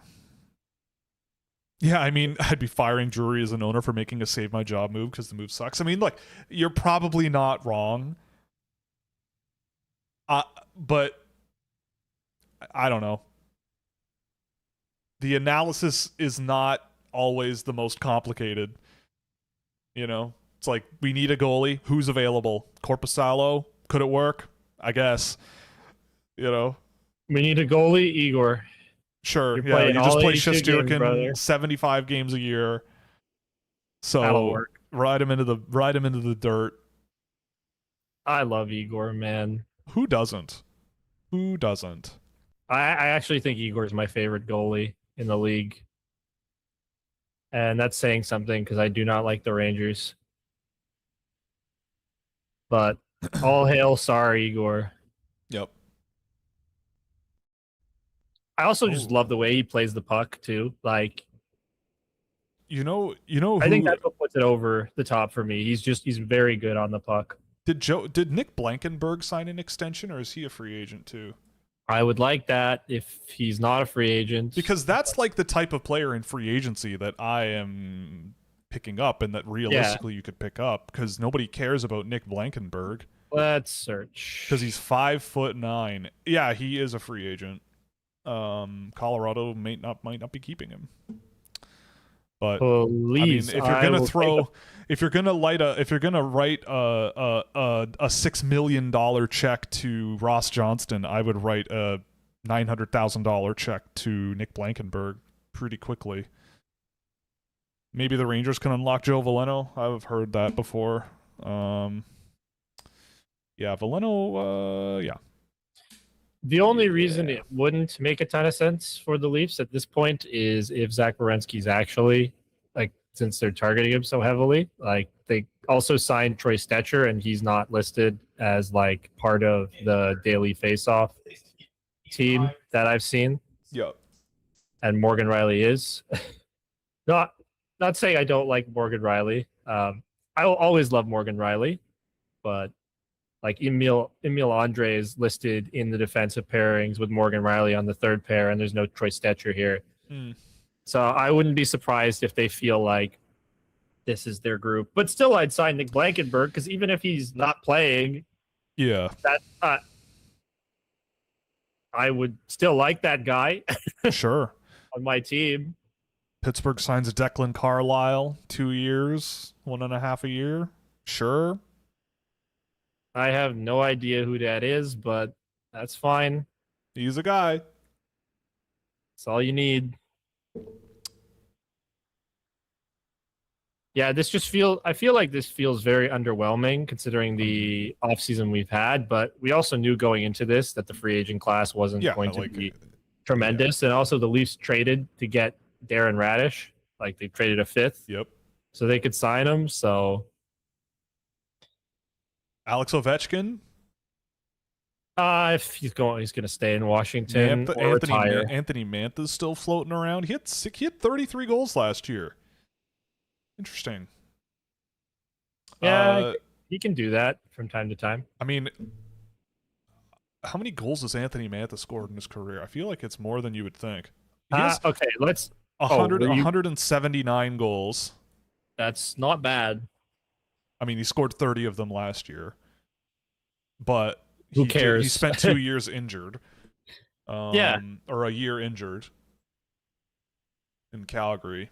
I mean, I bet he'll not get paid enough. When he does get paid, I bet it will not be enough. The Islanders are signing Matthias Michelli. There it is. Oh, rip. God. Well, that's a good pickup for the Islanders. I love it for them, but I am really sad. Toronto really needs a guy like him for sure, especially now trading Nick Robertson. But yeah, why? I don't understand why you wouldn't re-sign Matthias Michelli. Paul Cotter, especially if he comes in one, like if you were going to extend a, like, why wouldn't you extend a qualifying offer to him if Jack Roslovic is getting $100,000 less? You know, I couldn't I tell really you. like Matthias Michelli, man, and he can at least move up into the top 6 when needed. Hmm.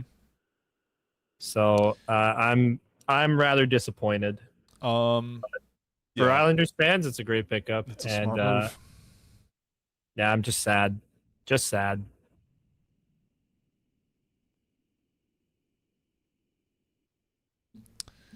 Uh, What Tarasenko's still available. Claude Giroux, Patrick Kane, right? Patrick Kane, Is that what the Leafs are going to do? Michael Get Gavin McKenna's Bunting. idol? Oh my God, Gavin McKenna with Patrick Kane on the same team in Toronto. Oh boy, Logan Stanley. Would you be surprised? No, Yeah, I could I see would. I it. mean, honestly, if it's for the right price, like I would do it. The guy can Oh, still chip in. Danila Klimovich? Klimovich. Yeah, apparently he's signed with Philly for a Oh year. yeah.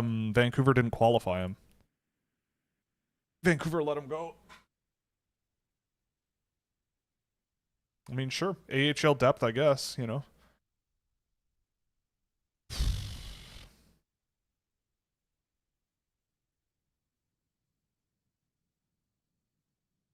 Is DRC the greatest football team in the world? My goodness. Yeah, Mantha and the Oilers would make sense. Yeah, with Draisaitl and yep, that I we'll see. Is Stan Bowman the type to do that? I don't know, but we'll find out.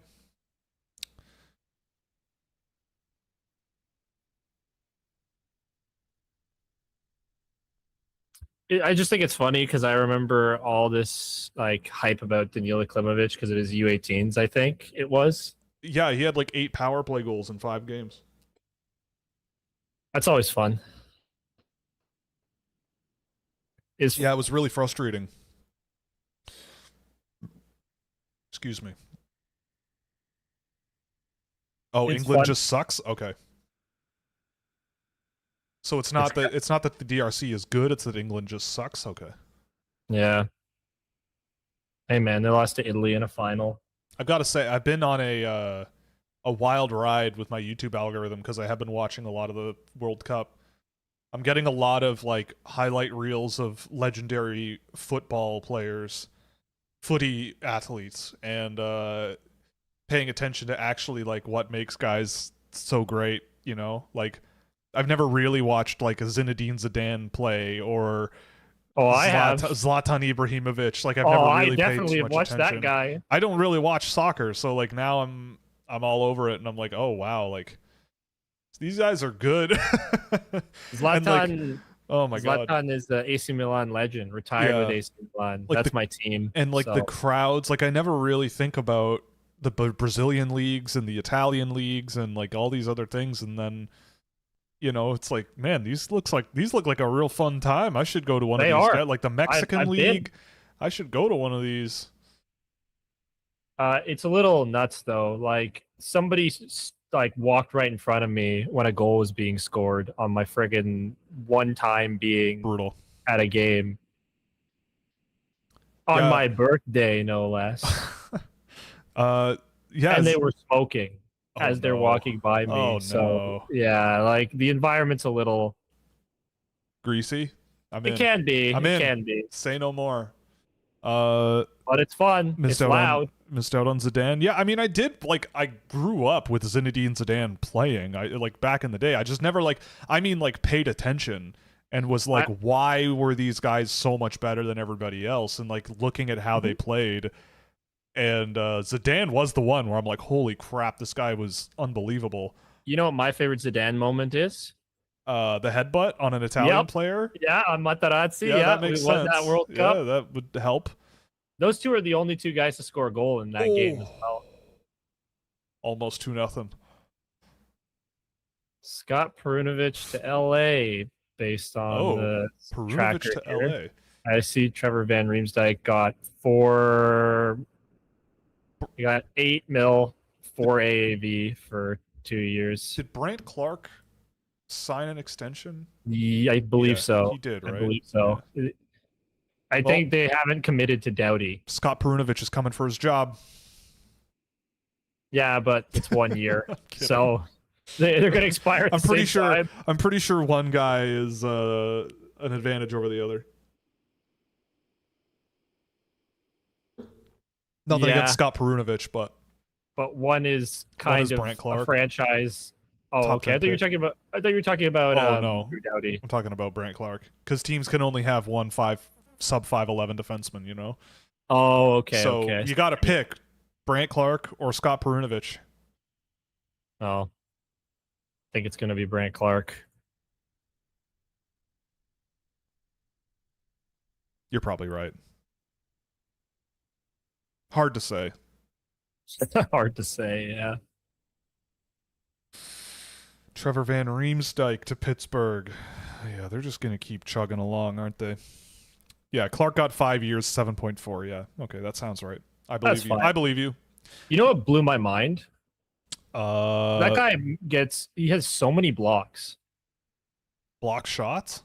Yeah, Brant Clark is a block shot machine. From at least, I didn't see his stats this year, but last year he was super up there, which is crazy because he's kind of a very skinny dude from what I remember, and it's just kind of funny that he's like, I think he was like in the top 10 2 years ago for block shots or like something in like a super high range. Right. Ooh. Ooh. Ah. That was a hell of a run they went on. He had 185 blocks this season, third in the NHL. Ow. Per game, What's he doing blocking shots? The Kings are just not very good. I guess. I don't think. Unless that's just their coaching staff, DJ Smith being like, "You need to block more shots, man. You're a wuss." I remember Eric Brandstrom. He was a wuss too. Now you gotta lay it on the line, pal. Yeah. So, but I think Brant Clark just blocks a lot of shots. Like he blocks a surprising amount of shots. I feel like you have to want to block shots if you're blocking 180 of them in a season. Well, but that it's pretty crazy when you think about it. Yeah. So last year, his first season he played 9 games. He blocked 14 shots. Second season, 16 games, 21. Last year, 78, 121 shots blocked. This year, 82, 185 shots blocked. Which is it's impressive. This is if he gets power play time, this is a guy to go for in fantasy for sure, especially if you're in a peripherals league. Michelli 1 year, 2.25. Oh boy. I would have ponied up a little more than that. Yeah, what the hell, man? Is that less than Ross Johnston? No. Why Ross Johnston got 2. Put another $250,000 on that, you get a 40-50 point scoring winger. Yeah, okay. Why I'm just confused and not happy about that. I mean, the only thing I can think of is they just didn't like his vibe. But he was room, good, he was a Chayka guy. He was, but that just goes to show that maybe Chayka just is like, I don't think he's a good. Or fit. It could just be the player not wanting to be here, which I understand. It's not the easiest market to play in. It's not. Even though the smart ones in Toronto liked him. Which is just you and me. It's just you and me. Oh, and my brother and some of his friends, but yeah. Yeah, you know how many times I had to defend Matthias Michelli to literally everybody I talked to? Yeah, of course. All the time. Because he's a I just said soft Finn with soul. It's what if he had the puck on his stick instead of not having the puck on his stick, all right? Yes, you can look at him and be like, what is he doing here? But when he's got the puck, he's good. Yeah. it's just like, why? And for a long time, I even said this is the most underrated player in the NHL. Like when he was back in Arizona, I thought he was just an excellent, excellent player that nobody talked about. I was so excited to get him, and now my heart's crushed. Yeah. I can't have fun outside of William Nylander on this team. Like it's just like, no, that's all you get. It is a You lot get of fun, though. you get a tremendous You get amount a of lot of fun, fun. but it's capped. It's capped at William Nylander. I love William Nylander, man. That guy is. Yeah, in case you haven't figured it out. William Nylander is my hero, actually. If I could meet anybody in this on the face of the planet, it would be William Nylander. Yeah. We're using Sportsnet to track the signings. This is the Sportsnet tracker. Paul Cotter, 1 year, $2.15 million with the Vancouver Canucks. Sure. That's a guy. Didn't he score? God. Or no, am I thinking of the wrong? I'm thinking of who am I thinking of for Vegas who had like a stupid amount of goals with Mitch Marner? So I'm pretty sure Paul Cotter at one point was on Vegas. Yeah, he was on Vegas, but I'm not sure. Oh, okay, no, it wasn't him this year. Was it Mike Amadio who scored like a stupid amount of goals with Mitch Marner? I don't know. Or something like that. I'm gonna step away for a minute, so keep control of the show. I'll be back in a couple of minutes. Okay, I'll do my best. Okay. Bye. Be safe. Okay, how we doing, everybody? Just gonna pull up the chat, see what I can read here. Canucks swing for the fences with Paul Cotter. Yeah, I guess so. I don't know. Maybe he gets moved at the deadline. Vancouver can retain. Oh, I'm thinking of Howden. Yeah. That's who I'm thinking of. That makes sense. Michelli showing the virtue of Christ by signing for a poverty team under market value. Truly my goat. Okay, David. Well, that's your opinion. I don't think the Islanders are a poverty team, but I quite like Michelli. Not even Matthews is fun. Remember when he used to steal pucks? I still have a lot of fun with Austin Matthews, but I think William Nylander is definitely the most fun of all these guys on the Maple Leafs. I just have a tremendous amount of time watching him. I just get so excited. And I'm hopeful that Austin Matthews can rebound from injury. Like, I still really do believe in Austin Matthews as a player. It's just going to be about how healthy can he be and how much, like, how past his prime is he is also part of the equation. And I'm very hopeful he's not that past his prime, but there's also every possibility that he is, and that would be very sad. Okay, let me see here. Evan Bouchard going to be blocking shots now with DJ Smith in Edmonton. I doubt it. Maybe he'll think about it and then give up, because that's what Evan Bouchard does. He tends to give up on play very easily. Good player, but not my particular brand. Derek Brandstrom blocked a lot of shots under DJ Smith. Yeah. Brunovich had such good numbers in the AHL and failed me. Happens. Okay. Still trying to find some other comments. But anyways, guys, I just wanted to say thank you all for joining us as well. It's always a pleasure to be a part of this and get to be with Will on any given day that we're doing this. So make sure you hit the like button and subscribe if you haven't. We really do appreciate any support that you can provide us. Any early prospect camp overreactions filtering your way? Shady Young saying, get your cups now because the Sharks will rattle off 10 straight. I'll leave that question for Will, but San Jose definitely did have a good draft, and it's going to be exciting. Sounds like Werenski and Don Waddell spoke today in an effort to clear the air and calm things down. He's comfortable going back to CBJ. Yeah, that makes sense. If you need a topic to fill air, make fun of David's thought. Listen, man, he's already sent me all these gifts about how I need to be nice to him right now. So maybe just maybe I will at least on stream.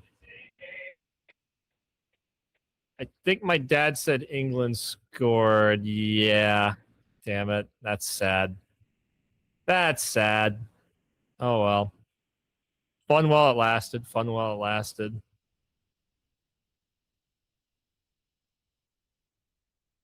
I think this is like one of the longest amount of times Will's left me alone. And hopefully I haven't fumbled it too badly. I was taught to fill airtime at school, so it should be something I'm good at, but we'll see.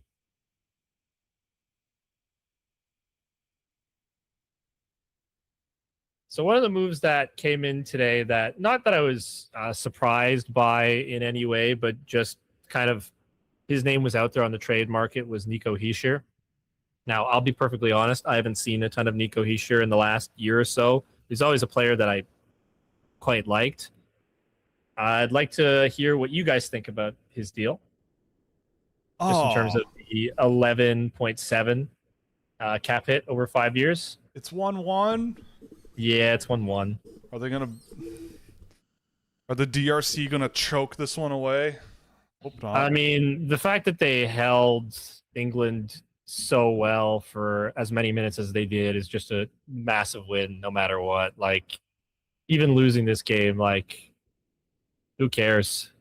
It ain't over. No. The fat lady has not sung yet. What I miss? Just me filling. Filling. But I was talking about Nico Hischier just because it's something that came in, or like not today, like that long ago, but also well before the stream. Just because I was seeing stuff about, is he in trade talks, and I was always thinking, I mean, maybe, but why? I feel like you just kind of try and build around the players you have, and he's a pretty good one. Yeah. Fair enough. Like, he makes more than William Nylander, which I wouldn't do normally, but capflation is a thing, so I don't think it's that bad. Yeah. But I also might just be on the William Nylander copium. Not even copium. I have. I don't know if I want to say what came to my mind, actually. Probably for the best.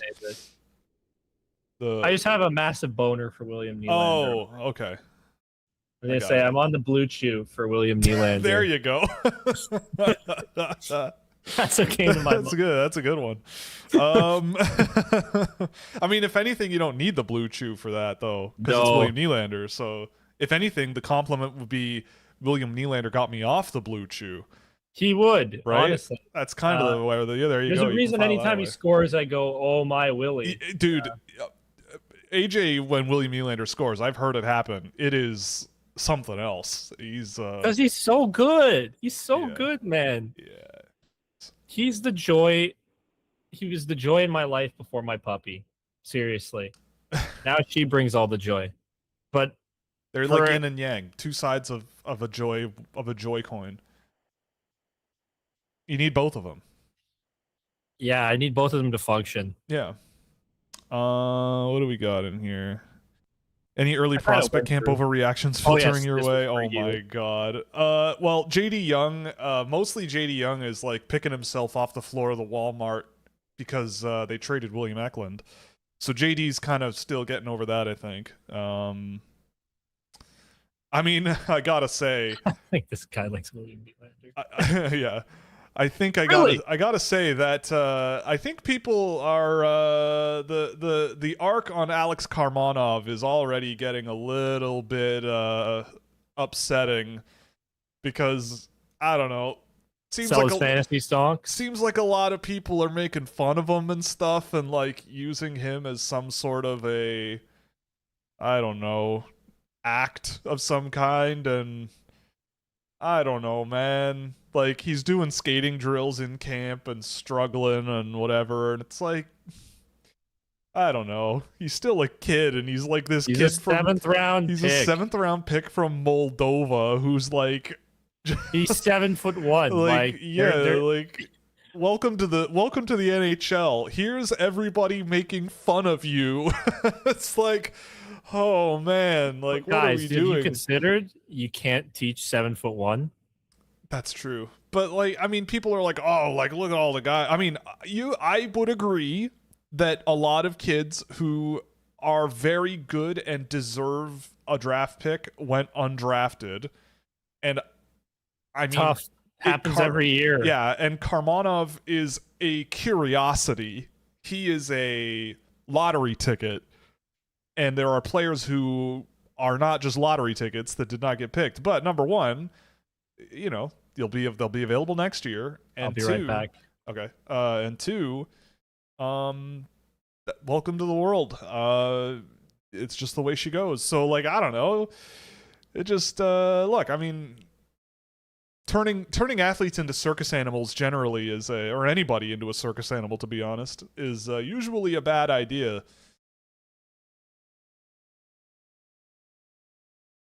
You hope he gets better. That's all. And if he doesn't, it's a 7th round pick, so who cares?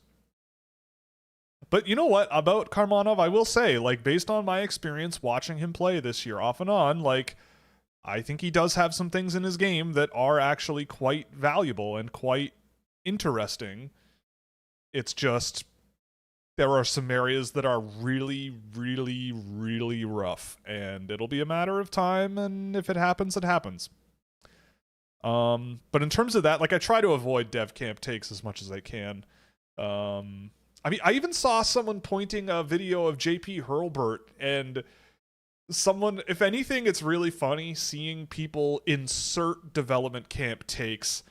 Yeah, the Hurlburt one.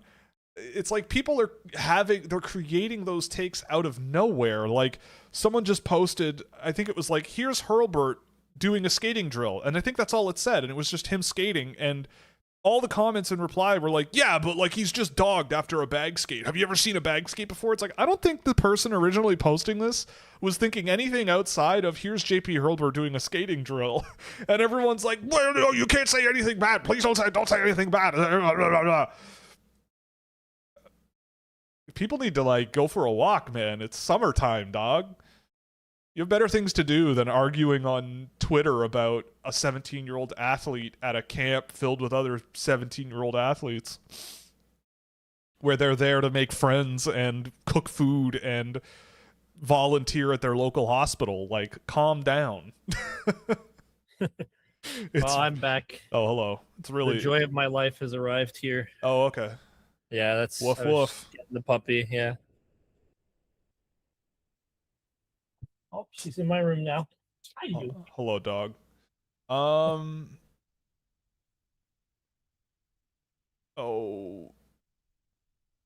She's chilling where it's cool by the air conditioning. Chilling where it's cool, man. Cool dog. She needs a room, man. She grows hair so fast. Oh, yeah? Yeah. Same. I know that feel. I don't. No, I don't think you would. Pretty much all my hair is up here. That's nice. I wish that were the case. Oh, Luke Shen going back to Vancouver. 2.25. Yeah. Interesting. This seems like, he'll be available at the deadline and be very cheap. That's what that kind of screams to me.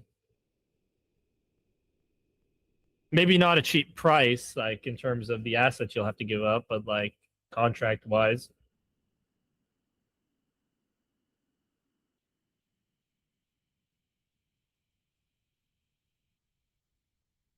Anything else that's come in since I've gone? No, it doesn't appear anything that crazy.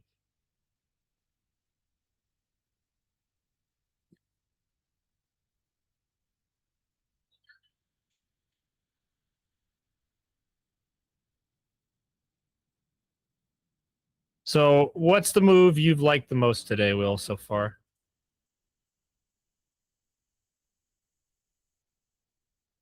Oh, I can't hear you. I think that's why. Demidov? Demidov? I'd say Demidov. Okay. Did I interrupt you when you No, were like talking? no. Oh, okay. Sorry. I just As wanted to some- make sure. Considering UFAs only, though, like, I like the Jaden Schwartz pickup in Colorado. I think that's a smart move, and it's not that much money. Sure. I like Arvidsson. Maybe 5 is a lot of money to give Arvidsson, but I like that pickup for Detroit. I think that's what they kind of need. Okay. Yeah, Um, I like Arvidsson. Solid player. yeah, and like other than that, I've nothing too crazy has really gone down. Just a lot of deals just given to random dudes. Vancouver tanking for DuPont, yeah.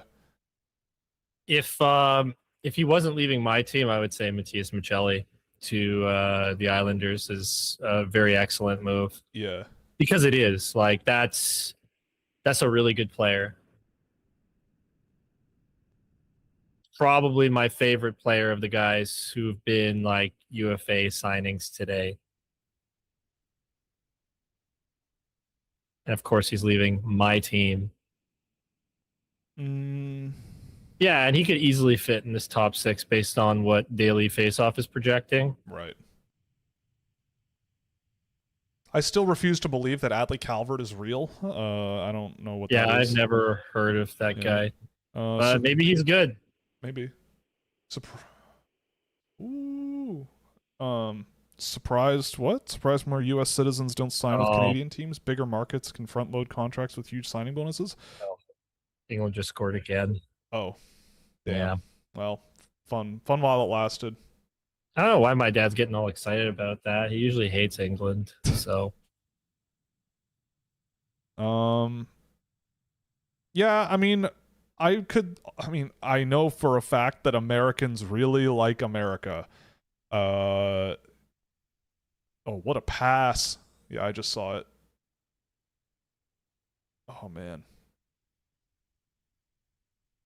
yeah, they almost had another Iceland disaster on their hands. What a shot.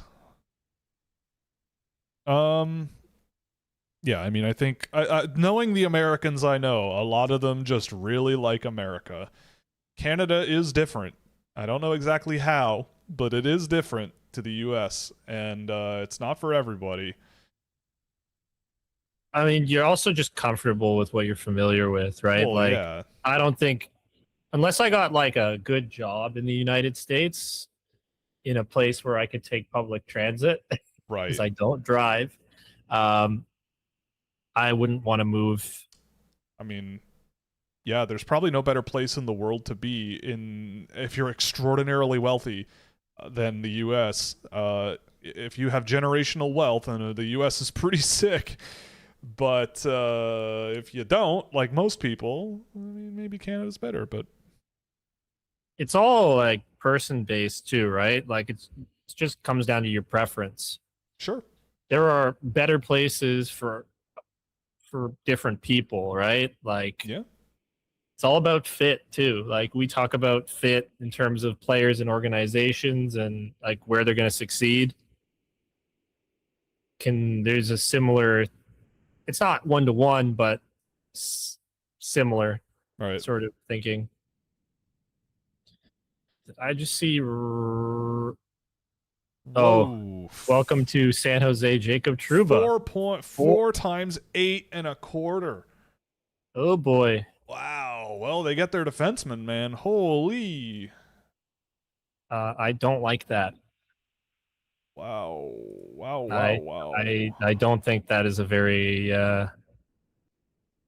That is a lot of money, but okay. It makes them better, and they can afford it for now. does Jacob Trouba really make a team better? Well, he's an upgrade on Nolan Allen and probably even Luca Cagnoni. So Oh, yeah, and top pair defenseman Shakir Mukhamadullin yeah, like they have nothing really. So now they've added Truba and Kesselring. and Kesselring. Dickinson is So older. see, this is the team that Nick Blankenberg will go to And if never they, play. yeah, They already have a Nick Blankenberg. They have Luca Cagnoni. yeah, but they need older. Yeah. Well, I don't know. I don't mind Jacob Truba. That's a lot of money. But for 4 years, like, how old is he? He's old, I'm pretty See? sure. I don't think he's young. Like he's definitely in his 30s. I would guess 33, but that's just a guess. Jacob Truba is 32. Okay. So I you was sign him till he's 36, and yeah. Probably bet the Truba contract will be better than the one Ferrara will get. Honestly, probably.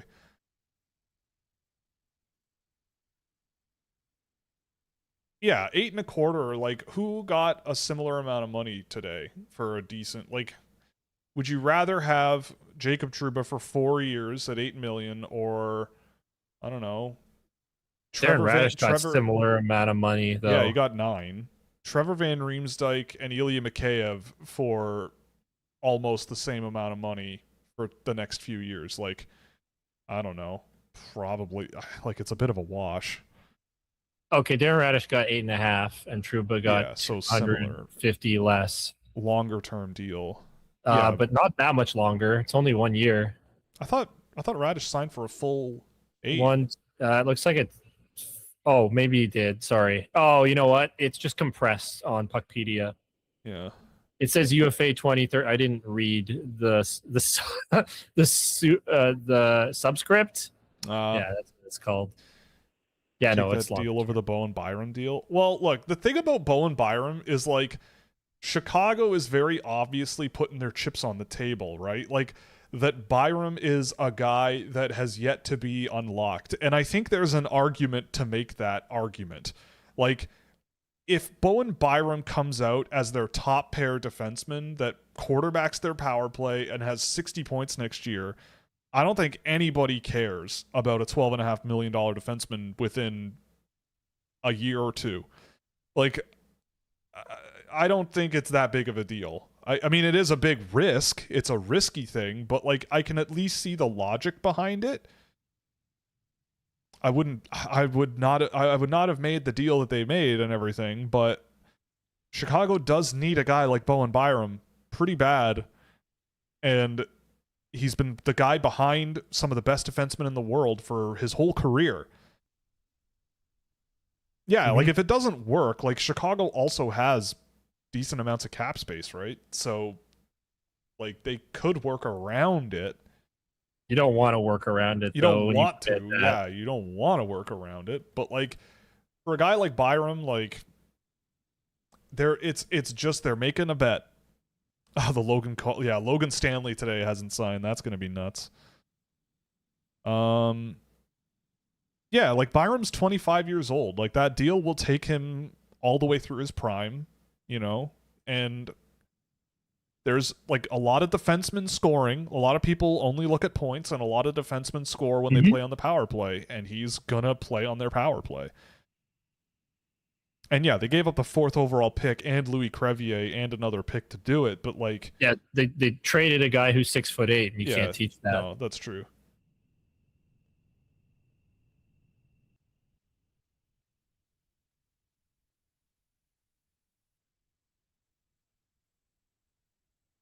Yeah, that's a whopper deal, and I don't love it.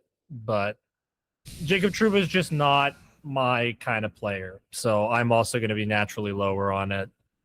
Yeah, I probably wouldn't have spent $8 million on him, but like they're very desperate. San Jose is very desperate, and maybe he likes it out west. You know, like maybe he likes it in California, and he just didn't want to stay in Anaheim. I don't know. Would you rather Demidov at 9.1 or Jacob Trouba at 8? Well, it's a different. Those are apples and Well, oranges, right? Like of Demidov isn't course, it's RFA. Demidov. It's Like like obviously Demidov, but Demidov. If Demidov were a UFA this summer, he would be making 18. like a team would offer him a lot of money. They'd offer him a lot more than 9 million. But like the problem is that he's restricted to Montreal. Right? Like, so there's only one team he can negotiate with. Jacob Trouba can negotiate with all 32 teams. He probably had multiple teams looking for him, right? Like, it's just not obviously Ivan Demidov, right? But Bobrovsky to Toronto. There it is. Mhm. He's saying, Elliot says, I do believe arrival is upon us. It hasn't happened yet, but it is it's gonna happen. It's appearing imminent. Friedman usually doesn't phrase things that way if there isn't a tweet 20 minutes later. Yeah, it's funny because he also said, like, I was listening to 32 Thoughts yesterday, and he says he does not he only throws stuff out there if he's really sure. Mm-hmm. As he should. He says sometimes he's wrong, but like usually it's because it's almost guaranteed. So well, we'll see what that contract looks like. Because I'm nervous. Could be a real problematic one. I'm nervous. Like, the only way, if they make it a huge deal, the only way I see it making sense is if they're really worried about Stolarz' health. Because they've got 2 goalies that are young and waiver eligible. And it's one thing to bring in Jonas Carpasalo, who is, how much longer does he have on his deal? Why is this website this way? Why is it this way? What website you looking at? I was looking at Puckpedia. I just needed to go back to the homepage.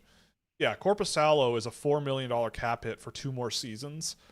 Yeah, it's one thing to bring him. It's one thing to bring a guy like that in and just like do whatever. But if it's Sergei Bobrovsky for like 6 years, then like Dennis Hildeby and Artur Akhtiamov aren't going anywhere. How many years do you guys think Bob gets? I mean, he's apparently wants 6. Yeah, he's gonna want a long-term deal. He wasn't very good last year, but he is Sergei Bobrovsky. But also, Florida was so hurt. Yes, but I'm. But like even considering that, this is not a deal. He was like an 875 goalie last year. Like, wasn't he like an 8 something? I don't know. And yeah. Well, but also like his team was eternally hurt. Rayan is here. What's going on? Did the Oilers do anything? I don't think so. I think they did one thing. No, they haven't. The last guy they signed was Connor Murphy. Oh. The Demidov Trouba question was a joke. Really hard to tell when it's through text with no obvious. You trust me, we get some crazy stuff said in the chats on this show, so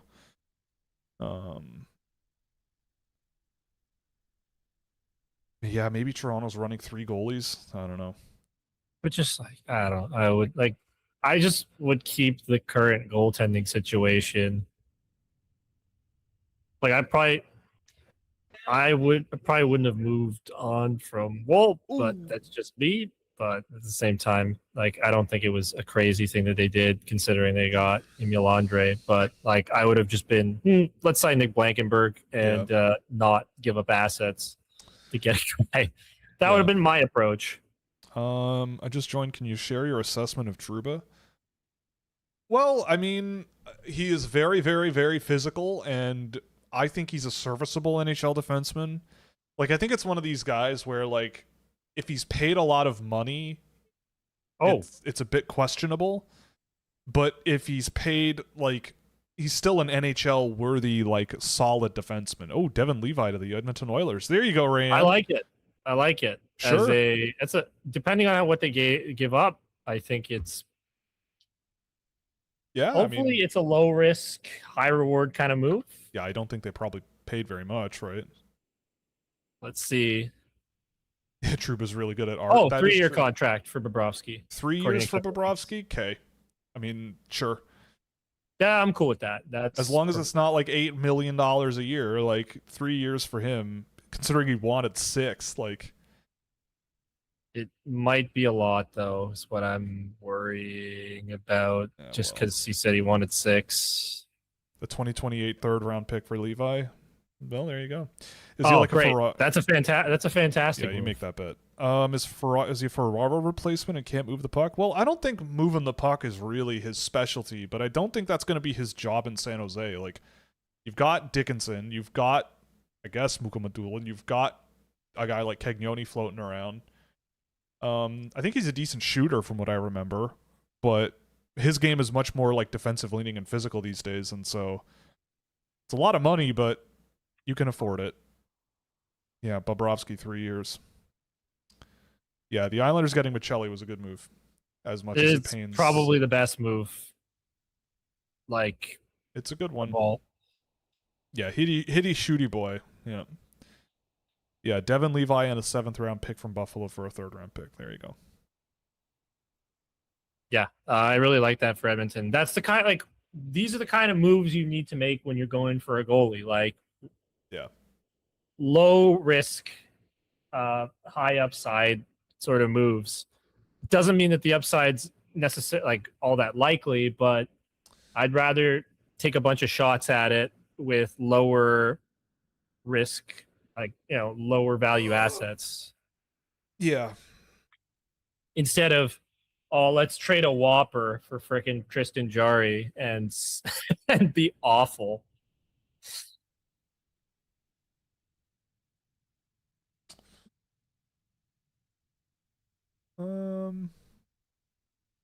Yeah, that's the first thing Edmonton's done all day, and I'm actually very positive about it, which is odd for me. Usually I'm quite negative about what the Edmonton Oilers do.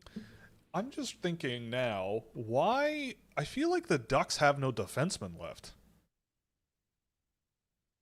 Yeah. They traded away Zellweger, and now all they have is Lacombe, Hellison, Minchukov, Moore, Hines, and Luneau.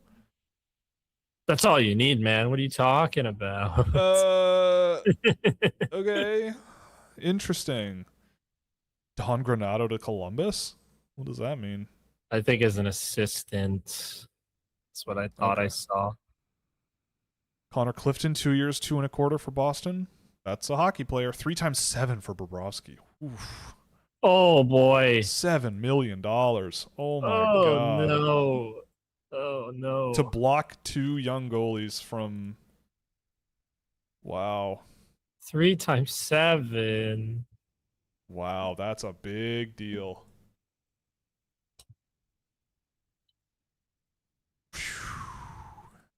Wow.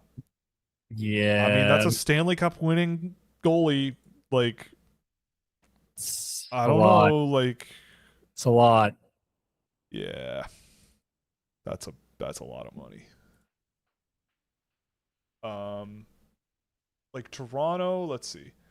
I Toronto think they did have cap space. like $9 million left now. Yeah. Now they'd be down to 9 million. Roughly 9, maybe less. Yeah. Yeah. Sure. Domi will. I'm assuming Domi is gonna be out, so that's a little bit added. Like injured the whole time. Yeah, it seems like he's toast. They got to sign Emil Andre. Well, he called Gavin McKenna, so he doesn't think so. Yeah, I guess. That'll be $4 million, basically. Yeah. Yeah, the Ducks could bring in Darnell Nurse. Yeah, I mean, there's your. Or they could bring in Morgan Riley. Or that, yeah. Yeah. Morgan Riley was good once. Yeah, Toronto didn't give up anything to get Bobrovsky. Yeah, that's true. But it feels very high risk, though. Connor McDavid's a UFA soon. That'll block him from spending $20 million a year on Connor McDavid. Based on what Connor McDavid did with Edmonton, I don't know that he cares so much about money. I think he just wants to win. No, I know. He'll go wherever he can go to win, and he'll probably get paid like $10 million. $7 million in this cap. I mean, that's 6.7%. It's not awful. That's not It's awful. just, It's it's not just, nothing. but he could fall off this year, Yeah, and then you're like he stuck could with be that. You're that stuck could with 21 yeah, million. even if he retires, you're stuck with it. And that could be like, I don't know. Who knows? Maybe we have some sort of horrific collapse and the salary cap doesn't go up and the Dubas era Leafs happens again, you know? Maybe, I don't know, but Like ultimately I get it, but I'm skeptical is really the way yeah. I kind of look at it. Like it could be really good. Stuart Skinner, 10 years younger, got half the money. Obviously not comparing the two. Yeah, I don't, because No, they're not but comparable, no. Ooh, Alex truthfully. Kerfoot to Nashville, 2 times 3.5. There you go. Yeah, okay, so Toronto have about $10 million. Yeah. Yeah, like That's right about how much money Zach Werenski costs right yeah, now. true. So just saying, just Um, saying. is there any reason why so many teams are signing huge term contracts to bottom six NHLers? Because you lock them in, right? Like, Also, capflation. You have yeah, to like consider capflation. E2 Luostarinen, I would argue, has earned a long term commitment from Florida. Like, they should want to keep him. Yeah, And so if you can, and he's not old. So, like, I think if you, like, you can, as long as the guys that you're signing, like these bottom six guys, like, they have value. It's just you have to make sure you're spending money on the right ones. Like, yeah, it's okay, I would say, to lock up some of these guys for 4, 5, 6 years. It's just you have to make sure you're locking up the guys that actually will contribute and not like peripheral guys. Jeffrey VL, I mean, that one I don't understand. That I just don't plain get it. But like a lot of these are like 1, 2, 3 year deals. So like, I don't know, you can't be too panicked about any of it. Um yeah, I don't know. But like again, we were talking about this, but we were talking about this before. Like, like these teams, like again, they're looking at this from the angle of they need bodies on the roster. Like you've gotta. It looks an awful lot better when you have a team with a depth chart of guys that have NHL experience versus going, well, we lost them to free agency for nothing, but it's okay because we have these younger guys that can replace them who have very little experience. Like, obviously, from a perspective outside of a team where it's not your job, you can go, obviously, you don't need to sign, like, if you're LA, Lane Peterson to a 2-year contract. But it's like, but also, you know, having Lane Peterson, like, that is a name that, like, has been around, and, you know, it just looks more appealing to people. I don't know. It's just the way she goes. Like, guys are, Oh, if you want hey, names, I what? did not realize Marchment's coming in at Yeah, 8.3 AAV. That yep, is quite a lot. yep. That's a lot of money for Mason Marchment, but San Jose can pay it, yeah, is the thing. $16 million on Mason Marchment and Jacob Trouba, man, that is pretty wild. Yeah, that's crazy when you look at how much cap space they have now. Yeah, Like they had 50 million in cap space and they haven't got, well, they've gone through just over half of it. yep, yeah. Mason Marchment and Jacob Trouba. Now they're down to 22 million in cap. Next year they'll need to sign Celebrini and Smith. Logan Couture comes off the books. I think they'll be fine. Probably. Orlov comes off the book. Yeah, off the books next year is $14.5 million in Dmitry Orlov and Logan Couture. So right there, there's your Macklin Celebrini contract. But how much does he get? Probably more than that.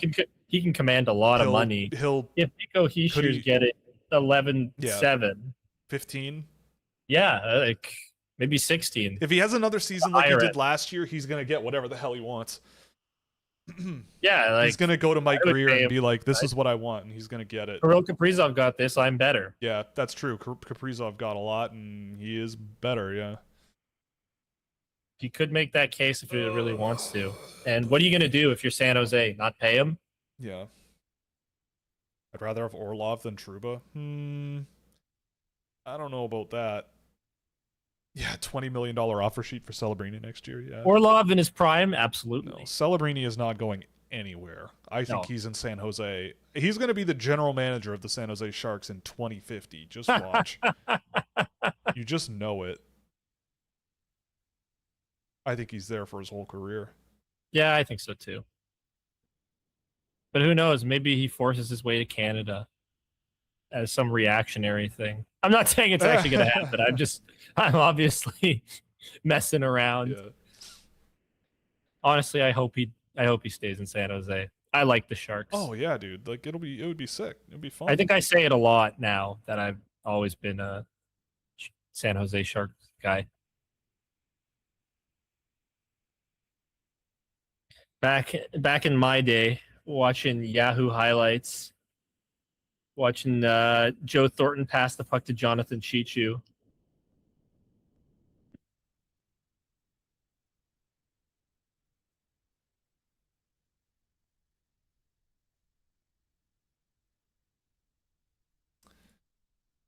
Marchment wasn't 8.25. It was a mistake. Vladislav Kolyachonok to New Jersey. Big moves. Yeah, big moves are happening. Yep. Wait, it wasn't? So he's... So what is he getting then? About 7 million, something like that. Okay. Yeah, 5 times 7. That's okay. That's more better. doable. That's better. Yeah. And it's again, like it's only 4 years. Like 4 years is a long time, but it's an Olympic cycle. It's not that bad. It's a World Cup cycle that Italy's going to miss again. Yeah, Mason Marchment's next free agency will be the next World Cup. Where is the next World Cup? Do we know? Probably 2030 World Cup. Because I knew the 2026 World Cup was happening in these markets since I was in 11th grade. So it should be available. It's the 100th anniversary. So they're doing games in Argentina, Paraguay, and Uruguay. Oh, because that's where the first World Cup was only South American teams. It was, yeah. And then Morocco, Portugal, Spain are the main hosts.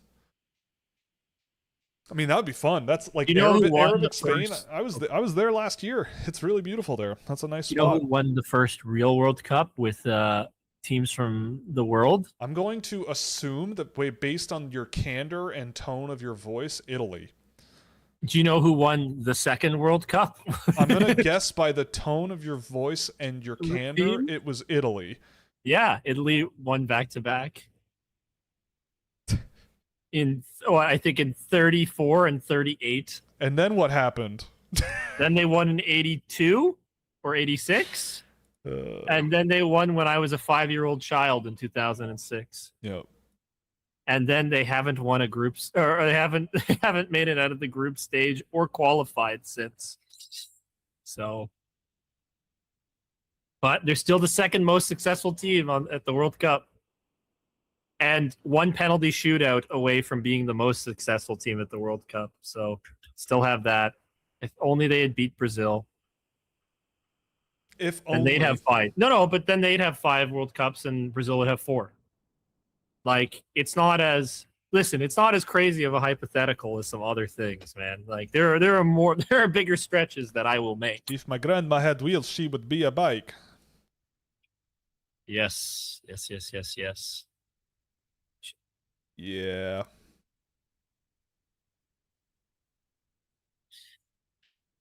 Oh boy, I'm still worried about that Bobrovsky contract a little bit. Yeah, that's a tough one. It's a bit of a sinking feeling. But like, I also get it because there is real upside with it. Apparently Darren Dreger is saying Sizzin 2 years, 4.25. Vancouver got Akil Thomas. My man. That's a throwback to 2017. Akil Thomas. Yeah. I mean, he could get a look in Vancouver. That could be fun. So all the insiders are tweeting about Colton Sissons 2 by 4.25. Oh my god. Like, But why wouldn't we just do Michelli? Yeah, Like that, like like Michelli that. and Robertson out the door, and they're spending over The 10 only, the million. only thing, the only Oof. thing that makes sense to me is that both those players didn't want to be in this market Yeah, anymore, which would make I mean sense, it right? would, it would. In that case, it's totally reasonable that they don't want to be here anymore and you move on from them. But like, That's just that's so much money. yeah, And what was Roslovic? four. Oh man, yeah, like that's $15 million on Sergei Bobrovsky, Colton Sissons, and Jack Roslovic. When I feel like Oof. if they were willing to stay, Michelli It's and two and a quarter. Robertson, like, well, I don't know what Robertson's age he's going Yeah. to come in at. He just got traded. Like they Probably haven't worked. less than four. Like, Oh, you absolutely. know? But yeah, they must have wanted to leave, right? I mean, we know Robertson did, but Yeah, I like, think they just wanted to leave. Colton Sissons is a center, and the Leafs don't have any, right? So, you know, Well, they don't have any top or any bottom six centers until now. Canada has to pay more because Canada. Then explain the Ivan Demidov contract, man. I don't know. Yeah, I just think just depends on the player, how much Yeah, teams value them. I don't know.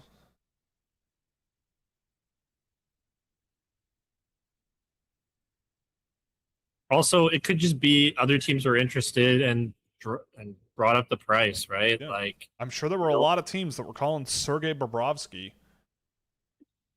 well, I don't know about that. Yeah, think about it. Come on, man. Think about it.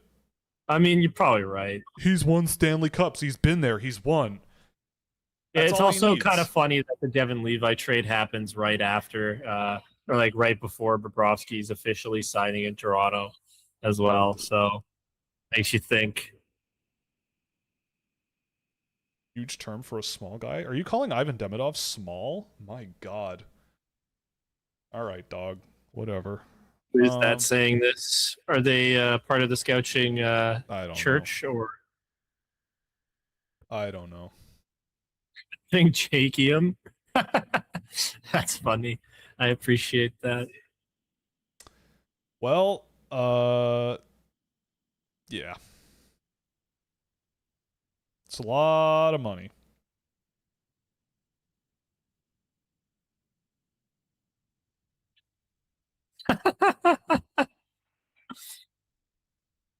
Oh, this guy's funny. Mole Man Forever? This guy's funny. Uh-huh. Even if they're like, I don't know, you're trolling or not, but regardless, keep commenting. I'm having fun. Like Toronto taking Florida sloppy seconds after they dominated them. It's pathetic. That's pretty funny. Do we have tax exempt status? Not yet. I'm really trying hard.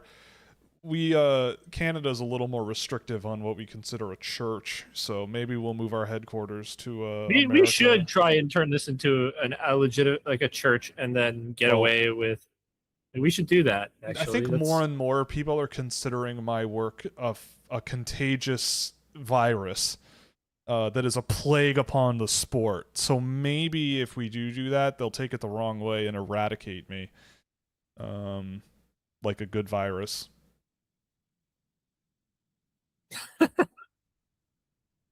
okay. Craig Berube calls Colton Sissons a bottom six player. The Leafs are cooked. It's over. No, well, I could call Craig Berube a bottom six coach. I think Hey, I'd hi-oh.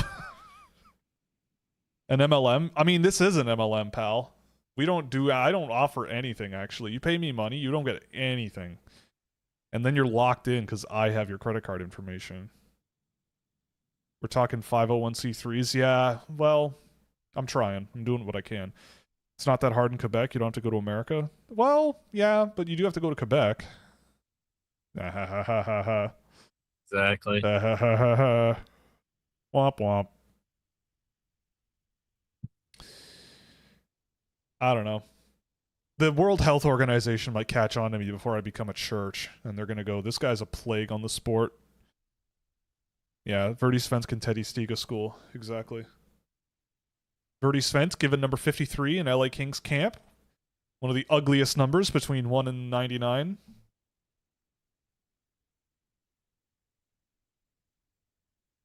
It's over. It's cooked.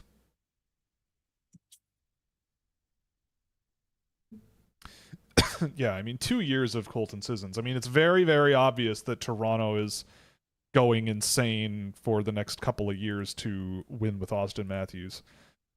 Or to at least convince him to stay. And you kind of have to. I feel like but signing Colton Sissons for 2 years is not a we're going to contend for a long time style deal, or Bobrovsky for 4 years. Like, I think that's a we're worried about next year and the year after. Like, yeah, who knows? Hey, summoning salt. The real summoning salt. Holy smokes. What do we think of San Jose? I mean, it's a lot of money, pal. It's a big amount of money. Love your team still. Oh, well, yeah. I mean, I think they can afford it. Like, San Jose added, yeah, like they got Kesselring signed. 4.5 is a chunk, but 26, who cares? You know, he could be solid. Trouba, I think, will be serviceable. Like, I think he'll be fine in San Jose. He fills a need for them pretty well. I don't think he's like a world-changing guy that you added, but pretty solid. And then, yeah, not my cup of tea player either. What was the other one? Didn't they do another one? Marchment. Oh, yeah, Mason Marchment. I mean, Mason Marchment, you're paying a lot to have him, but it's a relatively short-term deal, and he has his job. And I think for a third-line guy on that team, he's gonna be a good ad. Like, I mean, I think, again, like, you're upgrading, right? Like, a lot of these guys are upgrades on what you already have, and that's all you can really hope for, right? As long as you can stay under the cap and are consistently upgrading specific jobs, right? Like, you know, like, yeah, Nolan Allen. You've got 1 more year of Dmitry Orlov. Like, you know, yeah, it's an upgrade. As much as people will clown on Jacob Trouba, like, he does have an NHL gig, and, you know, like, it's a lot of money, but again, like, we're in a new world where $8 million is less than 10% of the cap, like, much less than 10% of the cap. So, yeah. It'll take some boneheaded penalties as well, and well, sure, it won't be fun, but of course. Marchment, yeah, and Marchment, like, compared to, who was it? Yeah, like Kiefer Sherwood and Adam Gaudette and Barclay Goodrow and Ty Dellandrea, like, that's an upgrade, you know, and, yeah. And Marchment has his job. You can afford it, and so you still have open jobs for young guys to fight over and go for it, and I think they're better today than they were yesterday, and better today than they were a week ago. Yeah, Trouba could be an insulator too, right? Like, he does the thing. When does someone offer sheet Fantilli? Now, there is an interesting idea. I love Adam Fantilli. Yeah. I would not be opposed to some team doing that. Like, the thing about the cap, like, yeah, you don't mind the money, but the term gets sketchy. In 3 years, though, like, the salary cap might be $130 million. Like, it might be, like, we might be looking at an extra. He's running the salary cap, like, to 150 million. The problems are when salary cap growth is low. That's when teams get screwed on all this. But, like, the amount of times that guys have signed deals, and then, like, 3 years later we look back and we're like, yeah, you know, whatever, it's fine. Yeah, San Jose going for Morgan Riley still now. I mean, I think they still have money. There's a job for him, and there is money to do it. Yeah. And they could give whatever they have. Who is Dylan Anhorn? Who is that? But yeah, I mean, there's a job for him, and you probably have more than enough to get him. Yeah, I mean, I wouldn't want to trade Morgan Riley if I'm Toronto. I don't think they should.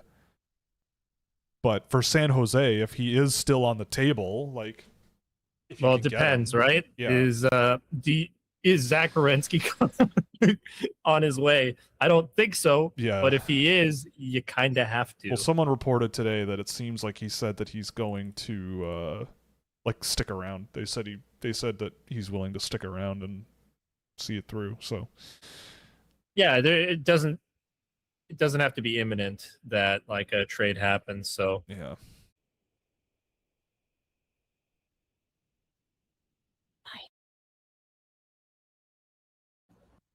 two people are on top of the Empire State Building and one proposed to the other? What?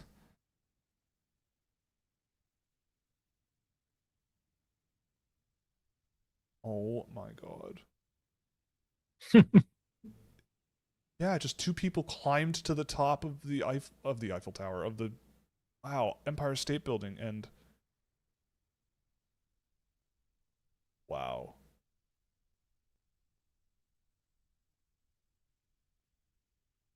Oh boy. Is there a fine for that? Oh yeah. Oh, that'll take away from the wedding budget. As long as they don't get caught. Well, they got caught. Yeah, they're on In camera. 4K. I think they're getting caught, yeah. CNN's doing live coverage. Do the Habs have much cap space? Haven't seen them doing any moves. I mean, yeah, Demidov extension is a pretty good one. That's a pretty major move. I mean, I don't think did Montreal really have that many like holes to They have plug? 14 million They in have, cap. yeah, $14 million. But who has to be re-signed? Like that's also something Well, that Dano considered. and Oliver Anderson are Kaplan. gone No, after this year. Okay, Kirby Doc, Brett Berard, Zach Bolduc. Xhekaj. Oh yeah, and he's going to cost $80 million because you can't teach defense like that. Yeah, like, I mean, I guess the Habs have some areas where they could probably get a little better. Like maybe they're bottom six a little bit, but they're looking pretty decent. Like even like adding Alexandre Texier, like that's pretty decent. Montreal needs a second line center. Yeah, they could use another center, I guess. But like I don't think you're gonna get a good second line center through the signings this year. Like who has been signed that is that? Yeah, a lot of these guys have been These are depth middle picks. six. Yeah. Some guys who can play top six, but as wingers. This is right? why like this is why Kelly Charlie comes to mind to me. This is as why the guy Charlie who- Cole got what $6 million for 6 years because was he's it 6 or was it 7 something million? I don't know. It was a lot. Yeah, like Eric Holla got 4.5. I don't even know if he's a center. I think he flirts Yeah. with playing center. Like Colton Sissons got 4.25, and he's a center. Like the Habs don't have like there's no real options. So like yeah, you got to trade to get Okay, one. Charlie Coyle got $6 million until 2032, Yeah, 6x6, right? Yeah. something like that. It's a lot of money. Teddy Bluger to Toronto? Wow. Okay. How much? I don't know. That's how I feel about today. I don't know, man. Yeah, Texier, Nope. Doc Bolduc carried the games in the playoffs. Yeah, that was wild to watch. Yeah, so that's all your cap gone. I don't know. Maybe it is. Maybe it isn't.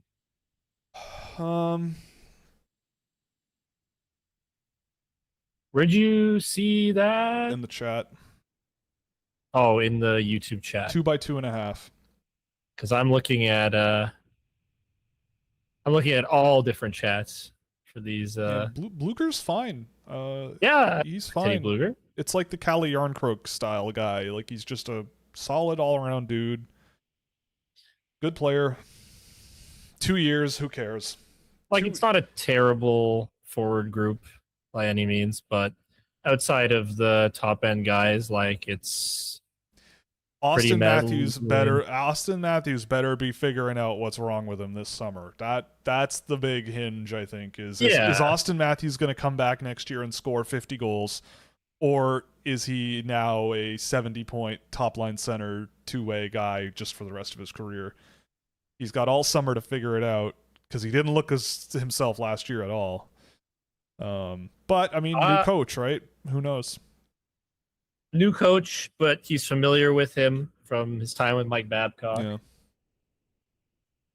I have hope that Austin Matthews can get back to being like one of the truly elite players in the NHL. It doesn't mean it's going to happen or like there's a strong possibility, but like there's definitely a world where Austin Matthews rebounds and is back in like top end caliber player in the league. Yeah, like a good penalty killer. That has value as well. Yeah, I like the Roslovic too. The Roslovic pickup is good. Sure. I haven't seen much of him. Like I've always I liked. didn't Like I watch. remember I him. didn't watch a ton of NHL last year just because this team was so depressing. I remember him with Carolina, and I thought he looked quite good there. Um, I remember him with Winnipeg, and I thought he was fine, but that's a long time it ago was a long now. time ago. Yeah. I remember him with Columbus actually, and he was going off. Yeah.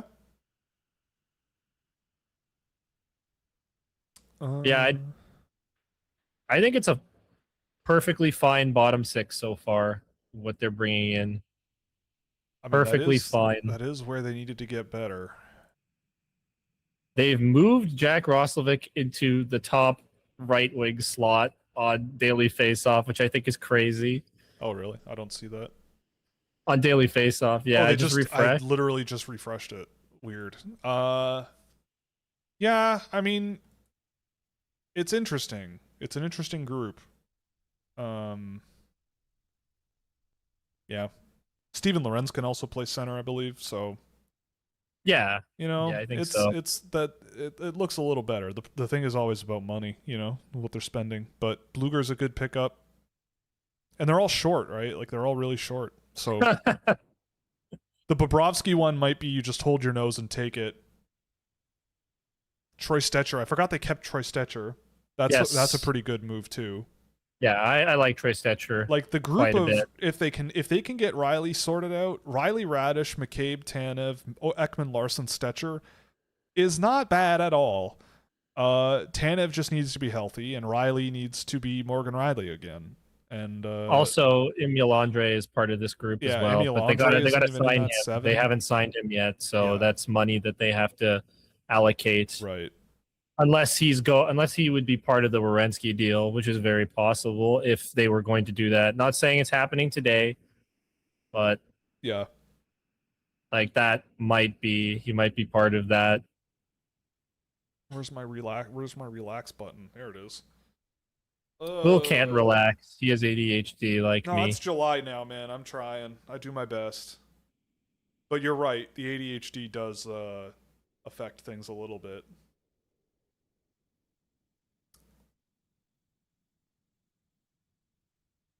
Now the big question is who does Toronto lose in the expansion draft to Houston?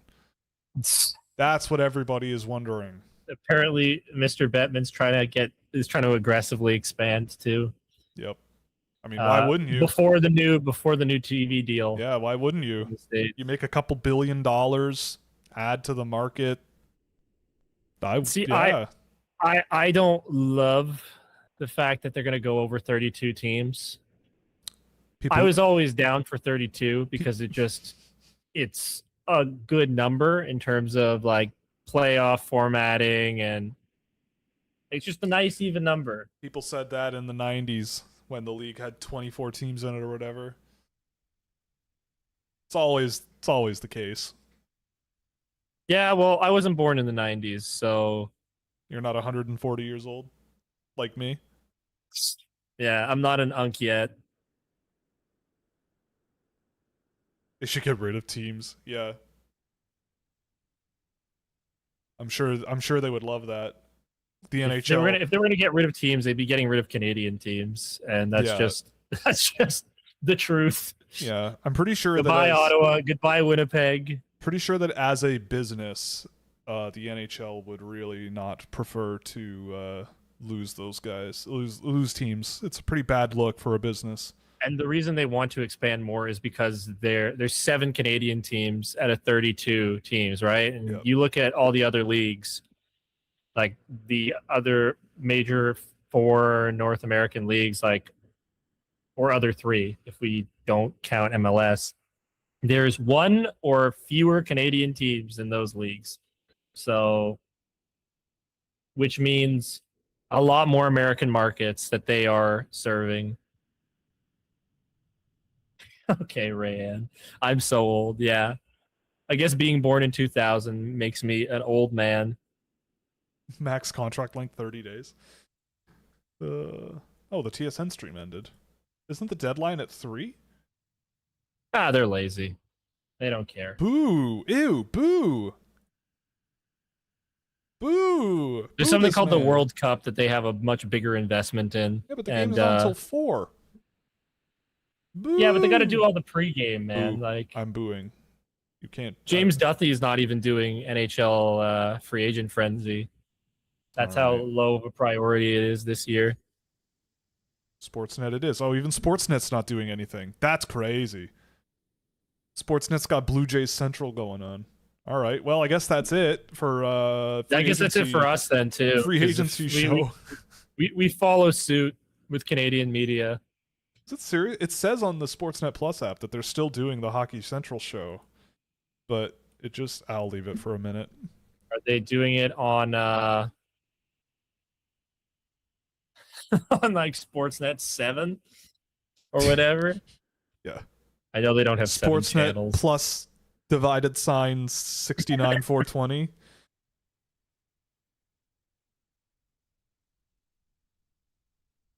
I bet I would have fun if I had the broadcasting rights to the NHL. It would be like those Nickelodeon games, but every day. Yeah, we'll turn all the players into Lego. Yeah. Not in the real world, to be clear. On the broadcast. Yeah. You don't transform individuals into anything. They can become parts, like they can be immortalized in the scouching church/cult. True. Virus. Like God King Idar Suniev. Yeah. All hail the God King. My goat, Trey Fix-Wolanski, going to Vancouver. All right. He's going to fix it. He's going to fix the problem. Little guys win again. I feel like he had like a bajillion penalty minutes last year, too, in the AHL. Trey Fix. Also an excellent name, by the way. Trey Fix-Wolanski. I feel like, yeah. Dude, this guy is 5'7", 194 pounds. Yeah, he had 121 penalty minutes in Hartford last year in 72 games. Got a lot of heart. I like Fix-Wolanski. He's good depth. Nice guy to have. Yeah, you can trade, but you can't fix Wolanski. Exactly. Yeah. Wolanski. Someone saved. Oh, Zach Jones is still available. Yeah, I would be picking up Zach Jones. Zach Jones, Nick Blankenberg. Yeah, Zach Jones and Nick Blankenberg. Dude, man. If we ran an NHL team, it would be so funny. It would be. It would be so funny. It really would be. People would. You'd hire me though, right? You wouldn't reduce me to. You could be the guy. I mean, I could hire. Listen, you. I'll get my start in the editing department. All right. You're definitely further along than pro scouts that already exist. So as long a 1 year. I can work in video coaching, but like highlighting stuff. A 1 year contract as a pro scout that just is a video monkey that tells me if Colton Sissons is good or not. You know, sure. You want to send me a game to watch, and I'll do it, and I'll tell you. Not today. Okay. Zach Jones, Nick Blankenberg, and Eric Brandstrom. Yeah, exactly. Isn't Erica Branson a UFA as well? He might not be. Can I be the AIHL scout? Yeah, I mean, AI? Yeah, AI. Yeah, the AI Hockey League scout. I think, as I fidget with my vacuum cleaner attachment, because the AIHL plays in the summer for us in Canada. So if we wanted to scout it, we could just go on a trip to Australia. Which sounds really expensive. So is hiring someone just to scout the AIHL, though. Yeah, but you can hire somebody to do that and they can stay at home. Right, but then I don't get to go to Australia on a vacation. Like, it would be fun. It's a fun business trip. Can I be the League Magnus scout? No. Not you. Especially not you. Yeah, they ended the Sportsnet broadcast too. They're doing baseball. Oh boy. That's fine. Yeah, I mean, honestly, I don't care. do you really? Does it really matter? No. Is it so detrimental that you're not hearing what they're saying as opposed to just checking the tracker? Yeah. No. I like hearing Elliot Friedman report news because I'm a Elliot Friedman guy. Yeah. Nice dude. Met him at a Leafs game. I was debating whether or not to say hi to him because he was with his family, and he came up and said hi to me. So Right. That's nice. he Bjorkstrand. realized that my brother and I recognized him, and he just said hello, and I left it at that because it was also right around the trade deadline of 2023. Right. And then the next day I was hired to Sportsnet. Oliver Bjorkstrand to the New York Rangers, by the way. I like that. Yep. But let's see for how much. I like Oliver Bjorkstrand. I do like what Vancouver did today. I think getting, I mean, Luke Shen is, but Paul Cotter, Akil Thomas, and Trey Fix-Wolanski for like $3.5 million ish is pretty good. But at the same time, somebody's going to pony up for Luke Shen at the deadline like they do every year. So I actually really like that move because somebody will say, "Oh, we need him." Yeah, Columbus got Ryan Lomberg. The Lamborghini in Columbus. That's how they're going to try and convince Werenski to stay. Look, we got you a Lamborghini. Yes, I did see that Michael Sverchek is going to Windsor next year, and I feel like he is going to feast. At least for the sake of the brand, I hope he does. Because whenever he plays junior hockey, he is unbelievably gross. And, yeah. Can I be the scout for the Manitoba Beer League? Well, no. You'd have to play in Manitoba Beer League to do that. Yeah. So you're going to actually have to endure all the horrendous fighting and broken teeth that come with that job. So, okay. So Mason Marchment was even cheaper, 6 3/4. So that's a plus. More room for Morgan Riley. Not saying I like Morgan Riley, but if somehow Zach Werenski is on his way to Toronto, then Morgan Riley has to be out to facilitate someone that. would have to go. Like from a monetary perspective. Yeah. I have a Morgan Riley jersey. Okay. I love the man,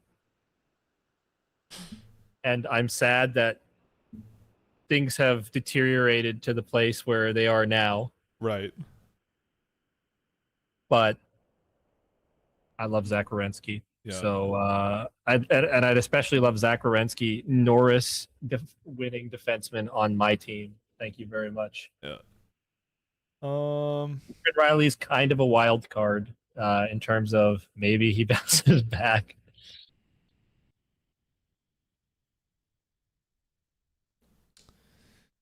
I don't know. Anything else going on right now? Let's see.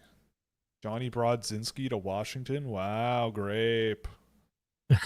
Wow, grape. I will give my life for Johnny Brodzinski. I will give my life for Pakistan.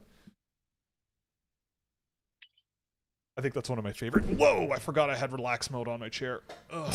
You relax too much. Yeah. That scared me so much I forgot what I was going to say. Oh, that might be one of my favorite internet videos. All those kids in Pakistan. When I grow up, I will be army and save Pakistan and destroy India. Oh my god, so funny. That's so awesome. Yeah. One of my favorite ones is one kid that goes up and kind of forgets what he's saying in the middle of it. I will go and help people and do all this. Yep. I don't know if I can play beer. I don't know if I can play beer league since I have a tendency to hurt myself because you don't know how to stop on skates. Oh, I mean that worked out just fine for what's the kid in D2 the Mighty Ducks, Mendoza, the one who couldn't stop. He seemed fine. He turned out okay, right? Can't stop on skates, eh? Interesting. I had a problem with that as a kid, but I think it's just because I was a bit of a scaredy cat. Oh, Brandon Duhaime to Toronto. Okay. Toronto's going, man. They are going into the bottom 6 pool. I mean, that is the thing they needed to. That's what they need. When we looked at the roster this morning after Robertson was shipped off for a 4th. I I'm still mean, upset. like, you know what though? Like, It's not terrible. I get it. I think they're better than they were 24 hours ago. I think they're definitely better than they were a month ago. Yeah, Uh, I wouldn't do things the same way as them, but I yeah, understand where they're coming from, and I think this team could be competitive for a playoff spot. Not saying they make it, but competitive for a playoff spot is what I am hoping for out of this group this right. year. No, I could see that. Sergei Bobrovsky is going to win a Vezina, so we know that. Well, if he does, and it happens with the Toronto Maple Leafs, I will be very happy. This is a So, real throwback to the olden days with Toronto, because I remember the days of them signing like Ed Belfour when he was like 37. They signed who have they had over the years? Back in the 2000s, they had some good ones. You know who else is a free agent today that I didn't know is Eli Tolvanen. Eli Tolvanen is a guy I might oh, pick up the phone and call. yeah, I'm pretty sure he's a free agent. yeah. See, we'd have, and Zach Jones, Nick Blankenberg, getting Nick Robertson for a 4th-round pick, and oh no, we'd pay a third because we'd want him over Dubas. yeah, true, yeah, We'd be like, we'll up the offer, please. We'll take him. yeah, We'd get Matthias Michelli as well. Like we'd be like, you want $1 million more? yeah. Come here. Let's see. In the year 2000, I think that was when they kind of brought in Belfour.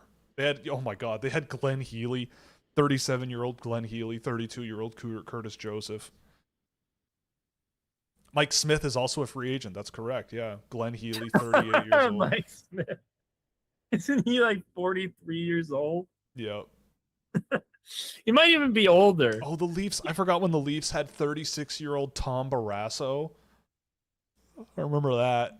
90s and 80s legend Tom Barrasso. Yeah, Ed Belfour was 37 when they signed him. Apologies. Mike Smith, 44-year-old goaltender. Yeah, you could go get him, sure. Hey, he's a Kingston boy. Ed Belfour. I didn't realize he's from Kingston, Ontario. God, Ed Belfour was 40 when he finished playing with the Leafs. And then they brought in Andrew Raycroft. Okay. That's my era. So I guess the big one I'm just remembering is Ed Belfour. That's my era of Toronto Maple Leafs. Andrew Raycroft. My God. Guess who else just went to Pittsburgh? Hold on, let me just try and think. You're gonna laugh. I've got nothing coming up. It's gonna be like Connor Timmins or something stupid. No. It goes in a trade or something. Andrei Kuzmenko. Oh, Andrei Kuzmenko getting 1 year, $5 million to play with the Pittsburgh Penguins is crazy. Like, who got $5 million today? Victor Arvidsson? I would take Kuzmenko first. And it's half the term. Yeah, I'm starting to miss Dubas, but yeah, I already missed Dubas, but it's like I don't know. $1 million more than Jack Roslovic, and you get Kuzmenko.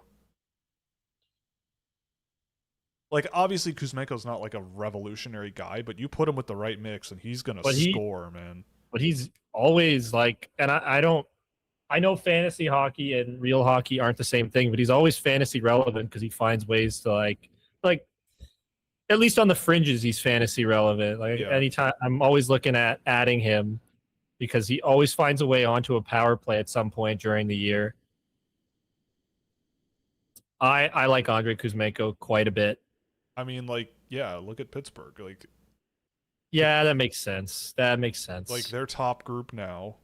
Like, they kind of have a lot of, like, middle guys, you know, Chinikov, Raquel, Rust, Novak, Kindle, Robertson, Brazo, now but Kuzmenko, like, slots in immediately in that top 6, I would say.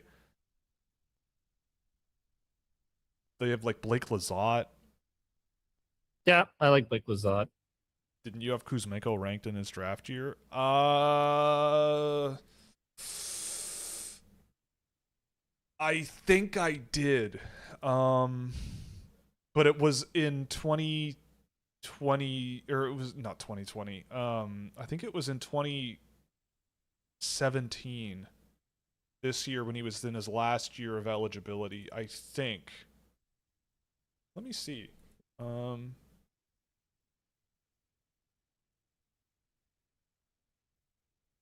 Back on the old WordPress site. God damn.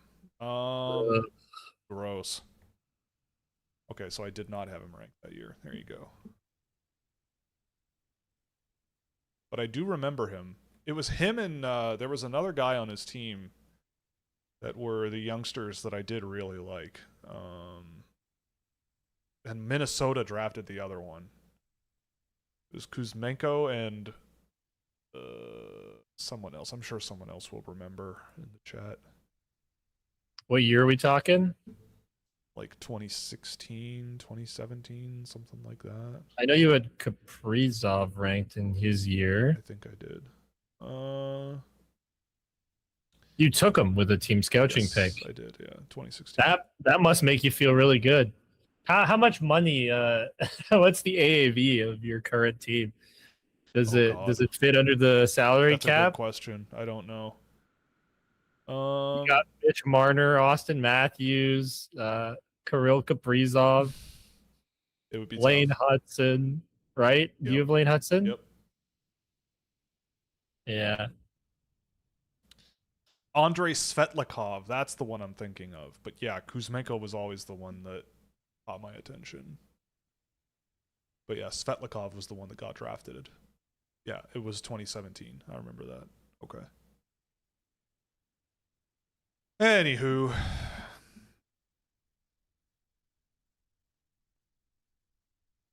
But yeah, it doesn't surprise me, man. Kyle Dubas always making good moves, except for when Brendan Shanahan forces his way into his dealings, it appears. So, I mean, I don't know that for sure, but seems like he wanted more control in Pittsburgh. He has it, and Pittsburgh has done very decent considering the situation that Hextall and Brian Burke, the mentor of Brad Treliving, put them in. Yeah. See, Kyle Dubas can fix Brian Burke-esque work, man. Here's a good one. Justin Hall's going to Washington. He's joined. They're assembling all the Dubas era Leafs Infinity Stones, man. They got Sandin and Liljegren and Hull, and I feel like there's more. Someone's got to replace Ovechkin. Nobody ever will. He's one of one. Yeah, they went out and got Jordan Kyrou. Yeah, I like what Washington's done. But I wouldn't do Justin Hall. What would they pay for him though? That kind of matters. What'd they pay for him? Like if he's their seventh defenseman, he will be, right? Him what? They've got he will be. They've got Chikrin, Faravari, Matt Roy, Rasmus Sandin, Timothy Liljegren, and Cole Hudson. Like right there, that's six. Like yeah, that's a who's he playing over those guys, right? I like that group. He's an upgrade on Dylan McIlwraith, who was their seventh defenseman, it seems. Oh, is Bjorkstrand 1.4? Or sorry, 1 year for 4.5, rather. I'm sorry. 1 year, 4.5. If that's the case, I like. Yeah. Sure. 1 year, 900,000 for Justin Hall. Yeah. It looks like. Yeah. So it's a flyer. So he's their seventh defenseman. Yeah. Which is fine. Yeah. Not what Detroit paid him. Kyle Dubas doing the Brad Pitt, recreate him in the aggregate. Exactly. We recreate him in the aggregate.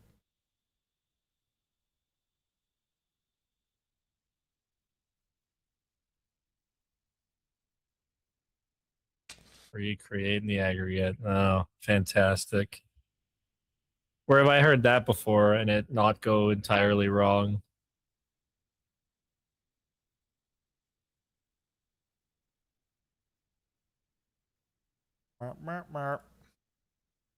God, I'm so hungry. I'm so hungry. Yeah. What are you craving, Will? What kind of food? What you want to munch on? We made a pasta salad last night, and have Okay. leftovers, and it was really good. Uh, yeah, I never really grew up eating a lot of pasta salad. The other person in the house did, and so I thought she's the better half, not the other the other person. person, well, it's interchangeable. I Um, wouldn't interchange those. the other person in the home, but I think you're right to stick with the better half. oh, I would, yeah, authentic Somalian food. Yeah, Somali food would go hard. All right, I'm hungry and people are just writing foods now in chat. That's great. That's awesome. See, I know how to Um, engagement farm, and I man, know how to make you hungry. yep. Man, I would love some Somali food. That was a unexpectedly positive experience that I had in, of all places, Columbus, Ohio. Oh yeah, there's a Somali food stand. I don't even know what that means. I'll try it. It was the spiciest thing I've ever eaten in my life, but it was really good. That sounds awesome. Then, Yeah. Rayanne, are you gonna send me authentic Somali food? You Uber gonna Eats it to Uber my Eats house, it please. to my house? Yeah. Chorizo tacos with pico de gallo. Oh god. Although I will say I'm more of a fish taco person. I feel like that might be very millennial of me, very Instagram No, influencer of me. who cares? It's what But you like, I like man. them. Like, I like my fish tacos. No, he's not sending us no. Somali food. Oh well. Well, that's not cool, Rayanne. He called me old, The best and you're not gonna at least do something for me. Like, what's going on, man? the best the best foods are slop. That's, I will say that. Like the Somali food that I had just came in a tin and it was just slop on rice and it was so good. Yeah, beer battered fish tacos. Yeah, that's what we're talking about. Someone said Andre Kuzmenko signed in Pittsburgh, which is perfect because they share one common enemy, Rick Tocchet. That's a good one. That's a good one. I like that one. I like. I Very nice. like. By the way, speaking of Russian accents, um, one of my favorite, what was this? Oh my god. Russian accents, one of your favorite. Will's a little sleep Yeah, I deprived. mean, I'm sleep deprived. I'm tired.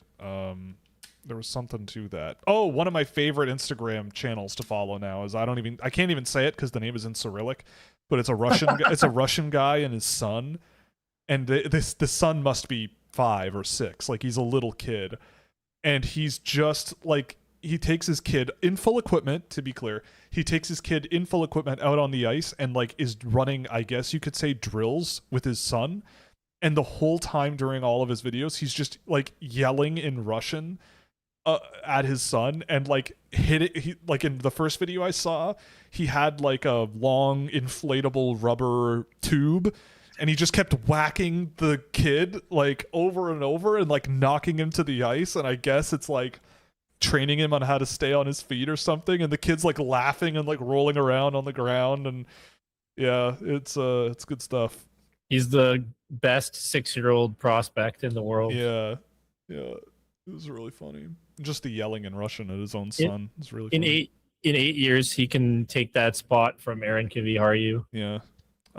Crusader Kings 3, yay or nay? It's all right. I have it. Yeah, it's okay. I'm still waiting on a good sale for EU5, but nothing yet. A lot of people have gone back to playing EU4. What you watch sounds like child abuse. It isn't. It's not. It's He's having fun. they're having fun. They're having fun on the ice together. It's not. If that's what that is, then we've fallen far as a society. Unless he's like forcing his kid to smile To do the content, yeah. Yeah. That's a little bit too far. You get on the ice and you will smile when I hit you with pool noodle. Pool noodle. You will like it. You will like pool noodle to your face. You like it. Mixed rice. Gives me lots of Instagram followers. Yeah. If you I have wanted to try Afghan food. I don't I don't know if there is much of that in Toronto. You would think there would be some because we have everything. But It probably is. You just aren't looking for it. yeah, You haven't also looked or found it. yeah, it hasn't hit the Instagram influencer zeitgeist of like, oh my god, this Afghan Bro, you food. need to try this Yeah. Afghani restaurant on such On and such Dundas place. Street. I'm on Dundas Street in Toronto and I'm gonna try Afghan food. Weird. And then it like goes viral and then everybody goes to that restaurant. That hasn't happened yet. Maybe I'll do that this summer. This is bomb. It's so good. I'm going to every tiny restaurant in Toronto.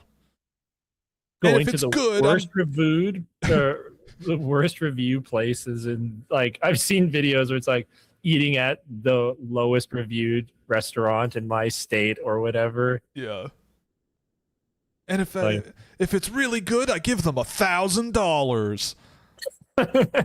Yeah, the Mr. Beast type stuff. If I advertise a lot of money in my video, people will watch it because Rice Gum made it popular. He's not incorrect. Not that I watch Mr. Beast, I will say. Yep, Bjorkstrand, 1 year, $4.5 million. Sure. I like it. I like it. Yes. Yeah, wife is Korean. A lot of food is slop on rice. Yeah, exactly. I actually made Korean barbecue last night, so it didn't really taste like the Korean barbecue I've had from real Korean places, but it was good, and it was slop on rice. It was pretty sloppy.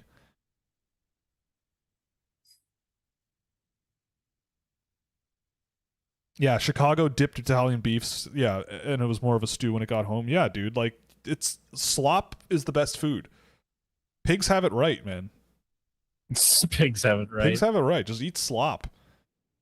I gotta be making more slop at home. I don't make a ton of slop. My content, slop it up. My content is slop, but no. Usually we're a multifaceted, multiple food on the plate dinner household. Not like here's a bowl of whatever, eat it. Maybe I should do more of that. Maybe because then you have leftovers. It's easier to have leftovers that people actually want to eat. That's the other thing is slop leftovers are much more appetizing in my opinion than like a chicken breast as a leftover. Like if I open the fridge and I see a little plastic container with slop in it, I'm much more likely to eat that as a leftover than I am a chicken breast in the fridge, or just a cooked chicken thigh. So it's like, I don't know. Like leftover vegetables. Ugh. But if it's in slop form, then I'll eat it. Interesting. It's an interesting thought. See, sometimes you need to go on these little tangents to find good conversations. It doesn't all have to be about hockey. Vincent Desharnais got a 4-year deal for $4.2 million to the Capitals. Holy. That does not seem right. I mean, well, there we go. Now we can clown on Washington a little bit. I mean, he's okay. But wait, is it 4.2 million? But that's AAV, right? 4.2 AAV. 4.2 AAV. It looks like. I don't like it. It's a lot of money. I just don't like it. That's a lot of money for Vincent Desharnais. And 4 years. I mean, like, he's big, he skates okay, and he hits. I guess that you could plug a hole in the lineup with him, like. But, man, $4.2 million. It's just a lot, man. It's getting so crazy. Like, that's so much money. There's just so much money for, like, to be throwing around so willy-nilly. It's crazy. Yeah, welcome back to Eric Goodbranson. Yeah. I mean, you got to replace Dylan McIlwraith, I guess. And why not? Why just bring him back when you could spend quadruple and bring in Vincent Desharnais? I don't know. I mean, I don't think I'd have McIlwraith on my team, but wow. I mean, he's only 30, I guess. Nick Jensen to the Anaheim Ducks. That's interesting. I like Nick Jensen. Mhm. Wow. So is that the deadline over then at 3 o'clock? I wouldn't know No, because but no, there's no. It's not like that. Like there's no deadline here. Just opens, and oh then right. whoever. Yeah, you're right. Duh. I mixed this up with the trade deadline. Like I said, I am Tai Tai. It's okay. I'm Tai Tai, and I'm upset that the DRC lost. Reasonable. I think it's very reasonable that you'd be upset. Yeah.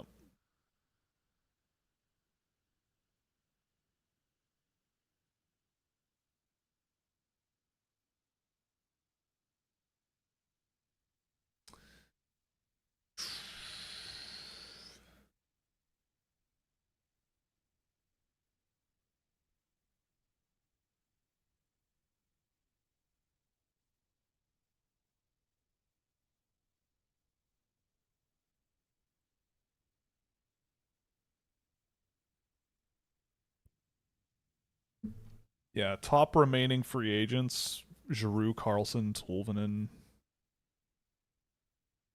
Yeah, I don't know. Well, isn't Patrick Kane a free agent Yeah, too? Patrick Kane's still available. Anthony Mantha's still around. I wouldn't be surprised if Patrick Kane ends up in Buffalo, though. Yeah, I mean, teams are clamoring over their depth guys, their physical depth guys. Like they're just they're clamoring over the beef a lot of the time, it seems. Patrick Laine is still available. I don't know if he's going to get a deal today. Like, I don't know who's going to offer him anything. He'd honestly get a like legitimate prove it deal. Yeah. That's kind of where he's at this point. Yeah. Wow. Well, I mean, we've been doing this for 3 hours. It seems like things are sort of slow. Are we? What If do you? you'd like, Yeah. I don't mind. Like Okay. I've got nothing to do All right. today. We'll give it until 3:30. We'll do another 20 minutes. Sure, we can. We'll do another 20 minutes, and then unless nothing happens, but Yeah, we can just play it by ear.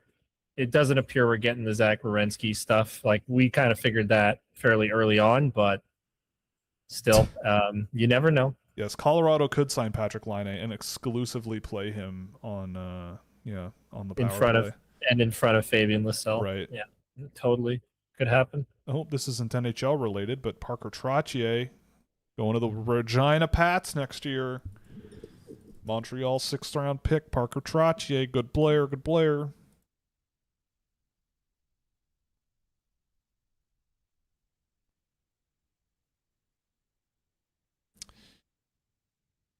Yeah, I mean the thing about Claude Giroux is like, I mean he may very well be dealing with a lot of different teams who want him. You know, It's possible. like Jeffrey VL may very well have like woken up and his agent is like, bro, you will not believe what I have available for you, and he goes, okay, I'll sign it. Claude Giroux, he probably has the luxury of like, well, teams will want me, so I'm gonna be patient. Yeah, it's very possible. Like you don't have to. You're not forced to move imminently. San Jose apparently looking at Darnell Nurse. Why don't you look at Morgan Riley instead if Zach Werenski's on the way, please? Because he isn't a soft baby boy like Morgan Riley. Oh, okay. Yeah. I forgot. No soft baby boys in California. No, sir. Not allowed. The capital of soft baby boys, at least to the outside world. Yeah, all that drama just to sign in Florida or Vegas. Exactly. Would you mind recapping your thoughts on the Trouba and Marchman signings? I mean, like, they have the money to spend. They're both upgrades over what's already there. It is a lot of money, but like, you know, barring some horrible unforeseen event that prevents the salary cap from going up more, a lot of these deals will look just fine. Like by the time Trouba's deal is in its 3rd or 4th year, Like the salary cap might be $120 million, and like it's only 2 years at that point, right? Like you can kind of sit there and just go, well, like, yeah, maybe we could just eat it for a couple of years or whatever, or dump it and whatever. Yeah, there's a Nurse Shark joke in there somewhere. That's true. Nurse being on the Sharks would be very, very funny. And like Marchment is an upgrade on your wing down the lineup, and like in the bottom six, it's a lot of money, but you can afford it, and you have money coming off the books next year, and like you're gonna be signing Celebrini and Smith, which, you know, but like now you don't have to extend William Eklund. You have 3 years where Stenberg is going to make under $1 million. You know, like you at this rate might be able to get Dickinson signed decently affordably, unless he has a killer year this year. So they got better. Like San Jose definitely is a lot better than they were a month ago. I mean, losing William Eklund sucks, but they're better than they were. We'll see how much better they are. Did they add anyone else? I don't think so. Outside of like Marchment. No. I mean, Kesselring, but that's it. Yeah. Well, they added him. Yeah. Earlier. Yeah.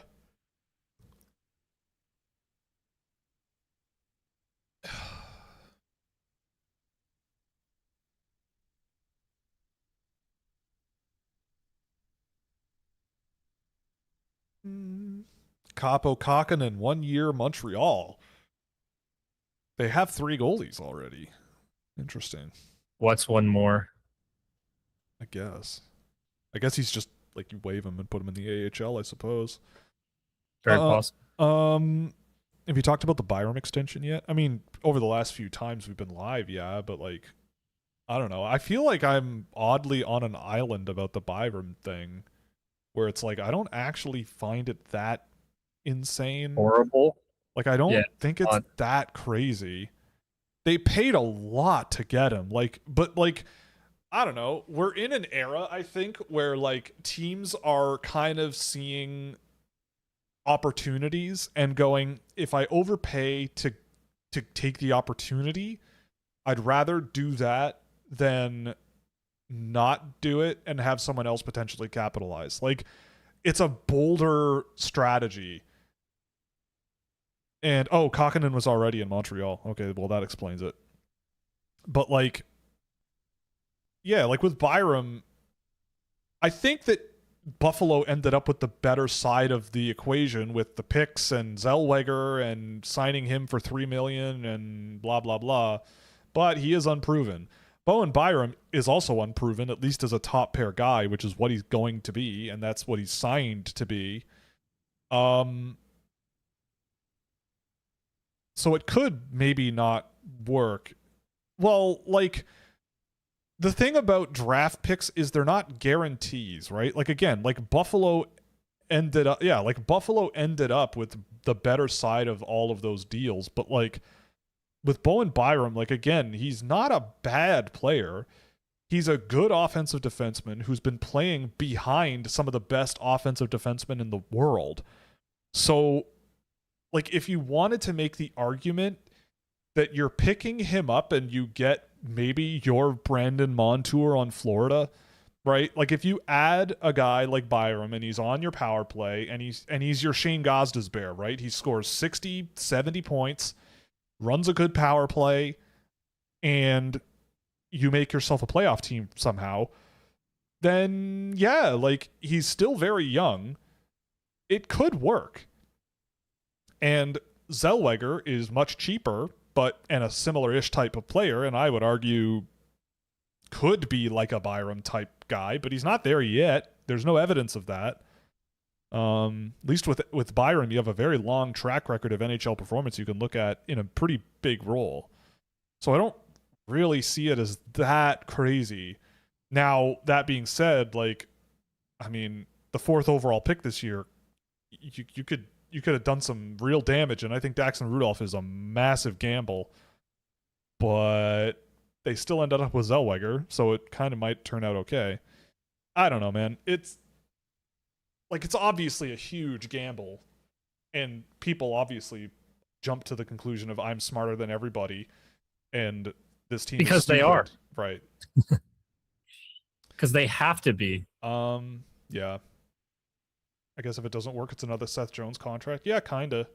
Yeah, like the Byram deal could be a disaster, but it could be good. Like, it's a lot of money, but if he were a first pair defenseman, let's say he's been in San Jose all this time, and he's been their top pair guy, is 12.5 that unrealistic? Like, I don't think so.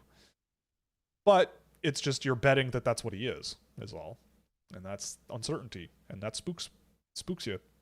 Should make a video where you assemble a scouch team of NHL players to give people a better understanding of player archetypes you like. Oh, that's a good idea. Oh man. Let's see. Could we construct a team?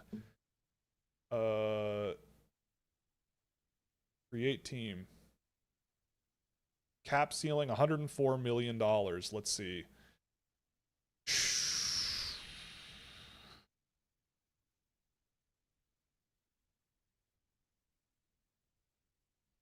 Oh, please provide a name for your roster. We'll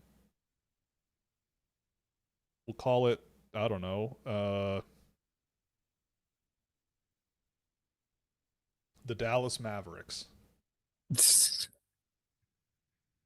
Sure, if that's what you want to do. Nick Jensen, 2 years, $4.5 million per year with Anaheim. Ooh, that's a whole lot. Okay. Did they really show these 5 at a time? That's wild. Well, I mean, obviously. Oh, I see. It's just very small. Okay. Well, obviously, you're going Connor McDavid up the middle. On defense, I should probably alternate. On D, I could take, Makar for sure.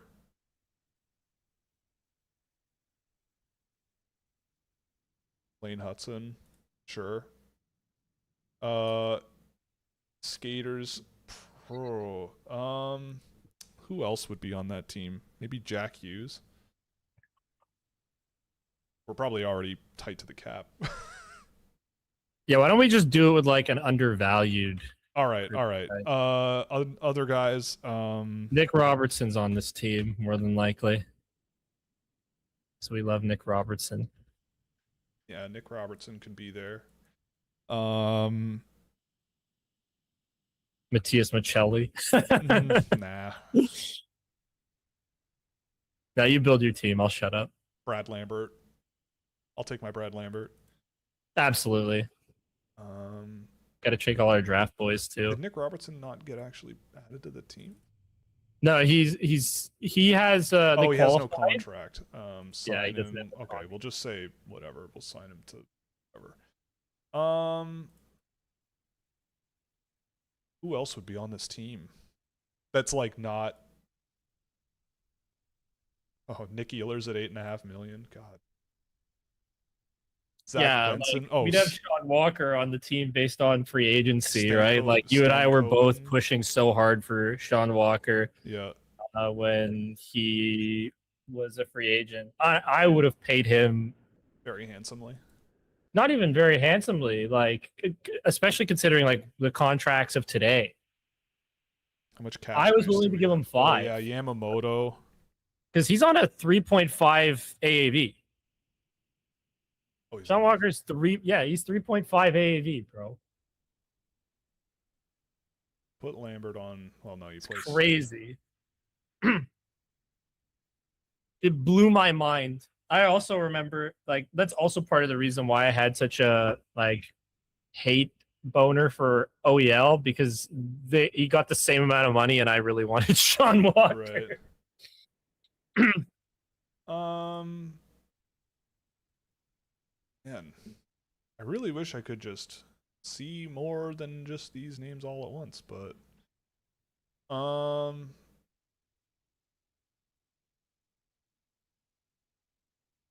Yeah, like Yeah, I guess you have to have Murat. There's no way you don't have oh Murat. yeah. Who's Nadinov? Yeah. There's no way you don't have Murat. Like Yeah. Oh. you definitely have like Murat. You'd have Linus Carlson? like I don't Zach know about Linus Carlson. Jones. Yeah, I You added Zach would. Jones already.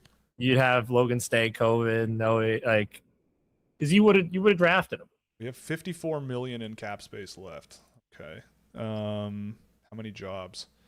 2, 5, 6, 7, 8, about 9, and we need goalies. Who's I said my favorite goalie's Igor, but there's no way we'd do that. Just probably Well, I mean, we'd want to we'd want to be cheap. yeah, That's I was how gonna I say feel like you go we cheap. want a cheap, good one. Wallstead. Yeah, if you want. But he won't be cheap soon. I go Wallstead Askarov. Oh, Oliver Moore. Yeah, Oliver Moore's on our team for sure. For sure. If you haven't added Fabian Lassell, he would definitely be on our team. You know it. You know he would be. Yeah.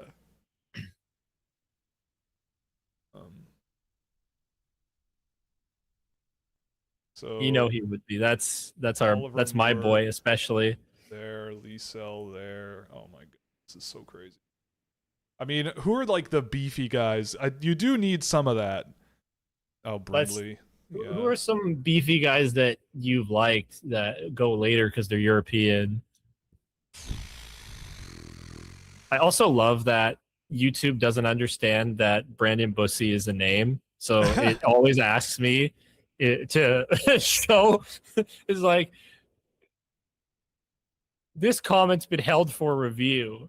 Also, it's got to be like I'm thinking about this like from an NHL perspective. Like obviously James Haggans would be an option, right? But like I'm just thinking about like who, if you had to assemble a team like tomorrow, would the NHL not really value? I guess that's impossible with the goalies.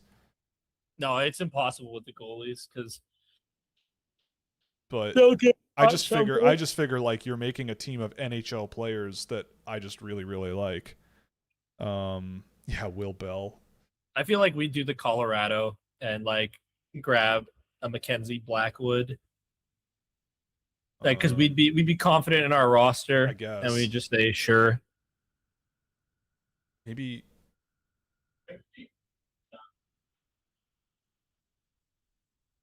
Jacob Slavin.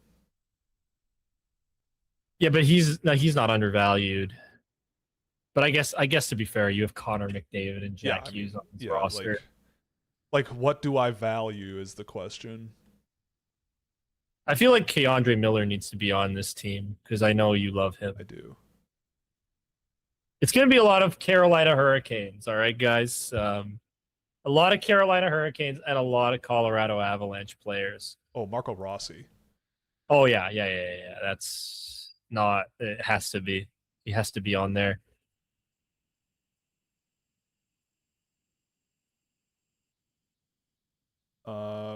Okay, we almost have all of our forwards.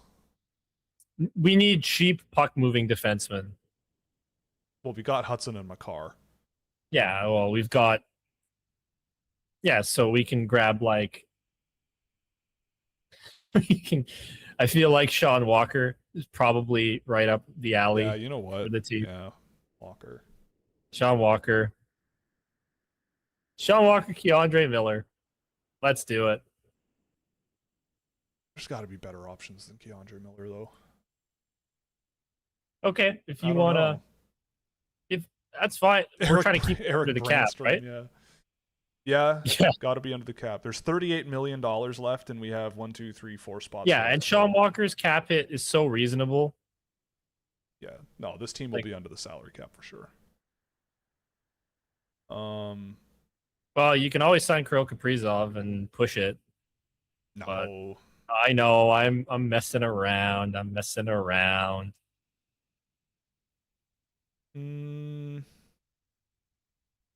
I love that Fabian Lassell is in our top 6. That is so funny. Yeah, Jordan Spence might be a good option. Another right-hand shot. Oh yeah. Okay. Yeah, Mikey Anderson actually. That's a good idea. Yeah, I could put Mikey Anderson on there. Yeah, and it's not like these are the best players in the league, just to make sure everybody understands this. Oh, can you speak? Because I don't. Oh, there we go. Okay, Yeah. I just wanted to make sure because I heard the static that usually comes with. But you're good. You're good. Maybe Brock Faber and put him on the left. I know you. Yeah, you love I Brock do like Faber, Brock Faber, and I don't blame you. I do not blame you if you want to do that. All right. We need one more winger. We also are big Thomas Harley guys, but that's probably too much money. We have 21 million in cap space. We need one more winger, and we could probably get a good one because we get Nick Ehlers. Yeah, because I feel like that's right up. Actually, we got to get William Nylander. What are we talking about? Oh yeah, duh, yeah. I don't care that it's 11 million. Like William Nylander's our guy. Nylander and Ehlers. Do we have enough money though? Yes, do we even have a goalie? We are. Yeah, we have Wallstedt Askarov. Oh, okay. Because we wanted to be cheap. Yes. Okay. Well, I think we have a team here. All right, there it is. I think we got it. God. You just gotta move around some of these guys. Okay, so this team is under the salary cap. It is under the salary cap, but our first line, oh my God. Our first line is Nick Ehlers on the left with Connor McDavid and William Nylander. The second line is Huznadinov with Jack Hughes and Kaylor Yamamoto. Third line, Oliver Moore, Logan Stankoven, Gavin Brindley. You could also move Stankoven up onto the wing. That's what I'm thinking. I'm thinking you push Stankoven up to the second line and move Yamamoto down and then put Moore in the middle, maybe. Or like probably Marco Rossi goes. Yeah, Marco Rossi into the middle as your third line center. Marco Rossi, yeah. Hughes, Stankoven, and Oliver Moore, I feel like, is a good fit. If you like the fit, go for it. Or Moore, Rossi, Brindley as your third line. Brad Lit. That's so funny. I feel like Kaylor Yamamoto maybe doesn't make this group because he's on. Well, your fourth line is Yamamoto, who's Nadinov, Lambert. And Liesel is our spare. So we're not playing him. Well, who are you putting him in the lineup over? Brad Lambert, Kaylor Yamamoto, Nick Robertson? I just want to play him over Yamamoto, but it's your team. But the defense, I'm shut up. I'll shut up and I edit. The defense group is Brock Faber, Cale McCarr, Lane Hudson, Sean Walker, Mikey Anderson, Jordan Spence, and Zach Jones as a spare with Wallstedt Askarov in I also love that you're putting Brad Lambert on the wing, which is something you said. Yes, I know. You don't want to do. Okay, well, how about this? Okay, we'll shift the line around. Lambert at center, Huznadinov on the left wing because he shoots left, Yamamoto on the right because he shoots right. Bam. That's fine. There you go. Yeah, this is such an us team, man. Do I switch anything out? Is there anybody that I go, I would want this person on the team more? I guess we have two right Ds playing on our top pair currently. Yes. Oh, apparently Comrie in San Jose and Tarasov in Detroit. Apparently. Jeff Malloy to Anaheim. Slavin or Taves? I mean, I really like Slavin, but I really like these defensemen that are already there. Like, Walker is so good. Anderson is so good. And, like, you have offense on all three pairs. Like, and some of them are very cheap. Yeah. Well, yeah, Walker's Sean 3.6. Walker's so cheap. Yeah, Sean Walker at 3.625 is hilarious. Ridiculously low. Yeah, and Zach Jones is your spare. I mean, there's probably other options you could go with over Zach Jones, but and what's so crazy to me is that teams were like, we don't want to pay this guy that much money. Like, Well, he's 5 foot I would 11, pay- so he sucks, right? Like that's Dylan Dubé to St. Louis. Oh boy. Yep. Ooh. Perhaps a power forward. Get out of here. Nothing powerful about our players other than how fast they are. Well, That's their the only power. The power power we is their do. speed. The power is the Yeah. speed of the team. We have 1.27 million in cap space with this group. This is hilarious. This is such a hilarious team. Can you imagine? Oh, it would be the most entertaining group of guys in the whole world, and it would make so many people so angry. Oh, everybody would hate it. Yeah. Everybody would hate it. Yeah, William Nylander, Connor McDavid, they and would Nikolai be Ehlers. They'd be the most annoying team in the league. Like, they would be so annoying. Yeah, and then Fabian Lysell comes in when you need when you when you need a guy to get penalty minutes. Yeah. That's our version of Ryan Reeves. Like, are there legitimately any big guys that I would actually add that stays under the cap here? Probably not, because a lot of them are like paid Paid a handsomely. lot. Brady They're always Tkachuk. paid hands. Oh, Lucas Raymond on this team would go hard. But I don't think Yes. who do you cut out to make $8 million? A but defenseman, yeah. probably. But I don't know if The I want to cut problem is any the of these. money. Yeah. Problem is the money. I love Lucas Raymond. Don't get me wrong. The forwards are cheap. The defensemen are very expensive. And I don't want to remove Faber, Makar, Walker, or Hudson. And Walker is also our bargain. Like he's our value guy. Yeah. But yeah, it feels like I understand from the perspective of getting a Lucas Raymond, because as much as I love our forward group, one of those guys would need to establish themselves as like a true top six winger. There's got to be puck-moving defensemen that you could add that are cheaper. Nick Blankenberg. Right. He is one. Oh, it sorts by points per game, including their junior league. Oh, Matthew Schaefer. Well, that's That's of cheating. Not fair. That's cheating. That's kind of cheating. Yeah, it's cheating. Because then we could just go and get like the best players on entry level deals. You could swap out. You know what? Here, does this make the team better? Oh, you know what? I know Matthew Schaefer, so it's okay. You know, no, right. no. Does it make the team better to add Shane Gostisbehere, remove Lane Hudson? You just lost. What? You just lost all our Habs fans when you said remove Lane Hudson. But I added Cole Caulfield. Bro, I just finished a 14-hour shift at the factory. Time to listen to AJ embarrass himself. Yeah, that's just a day, man. Like, what are you talking about? Also, 14-hour shift. Jesus. I hope you're getting paid overtime for that. It's and I Finland. hope it's not in like some South American country. He's probably like you were before, man. That was didn't he show up at our Discord one time, like working out of a South American boiler room or something? He was like, I'm in a boiler. Anyway. I love you, bro. You are never change, man. Never change. Yeah, Zach Benson could be on this team, but again, you got to cut someone out because he makes. You got to cut someone else out with money. Oh, this team this team's over the cap now. Yeah, of course it is. Well, we can think of a different defenseman to go with than Gostisbehere then.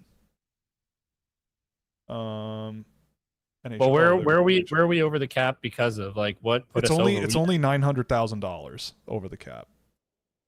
So Kyler Yamamoto then, because do we cut? Well, then we have how many guys are in here? 20. Yeah, this is a full roster of 23. Demidov. I mean, yeah, like we could do Demidov, but again, like we need to afford these players. Like, are you dropping? And we are not cutting William Nylander. Are you dropping Brock Faber or Cale Makar to bring in like Demidov when you have all these guys? I mean, I don't know. I feel like the easiest thing to do is to just cut Yamamoto just because of the salary. And also, we have 2 forwards that aren't playing, right? Okay. So I removed Yamamoto. That should put us back, right? You said We're we were 800 under the cap, and there's 20. It's not a full roster. It's not a full roster. But who cares, right? Like, Yes. who cares? Let's It's see. fine. Is there a league minimum player that is actually worth anything? We'll no, it's okay, we'll just wait a couple of weeks when our salary cap ticks down, and then we can add somebody back. True. Give me Louis Crevier.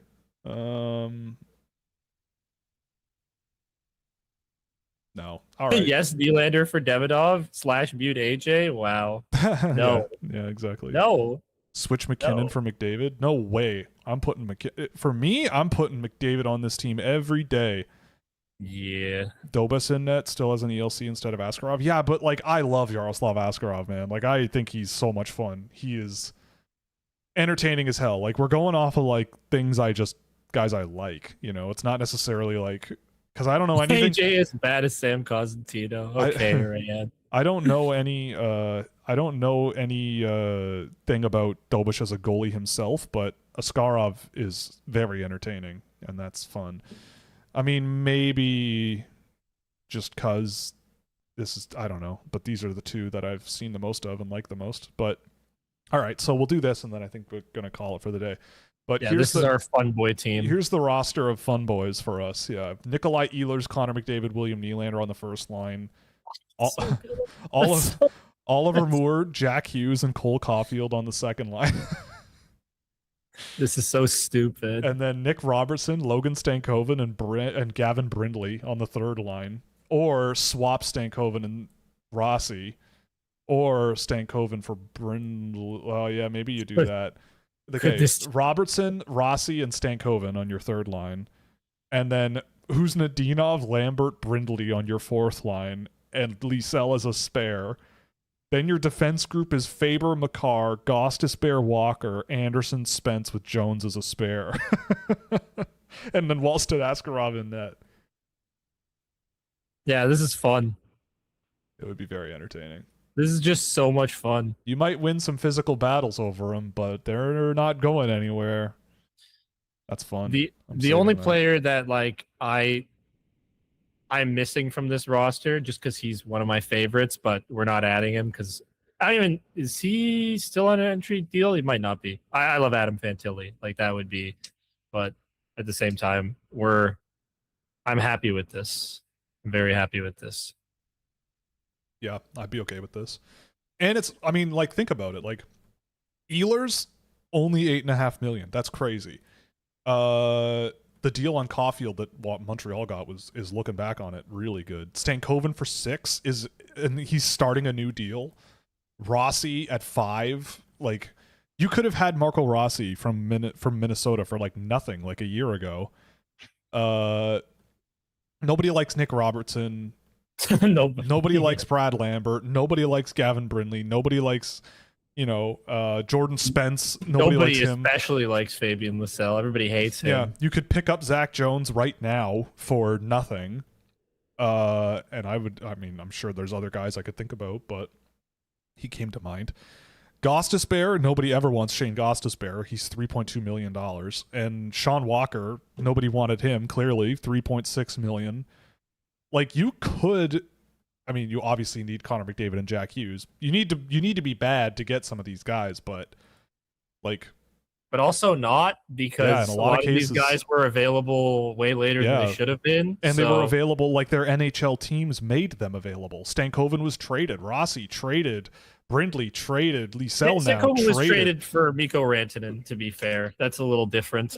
and draft picks. Like Stankoven, it was Stankoven as like a guy and then a bunch of draft picks mixed in. Like, yes, it was traded for Rantanen. Yes, he was traded for Rantanen, but like there was a lot more in that deal. Like, who's Nadinov? Traded. Nick Robertson traded.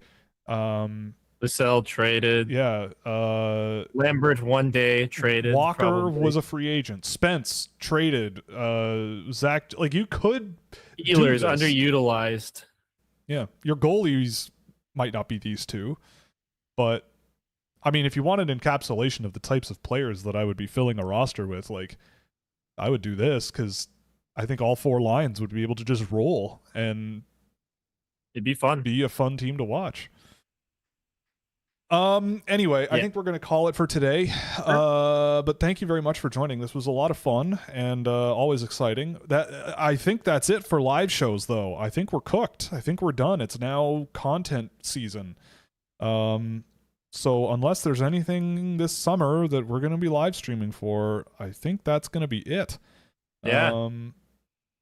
And I don't know when we'll be back. In the fall sometime, but I didn't even realize that until just now. I am very tired. But thank you for joining us. It was a hell of a year. We had a lot of fun. Every dime you all give me means a lot. It helps pay the bills. AJ, you're a good partner in crime. And I try. Yeah, you try. And someone suggested Alphonse Frey for this team. That's a good point too.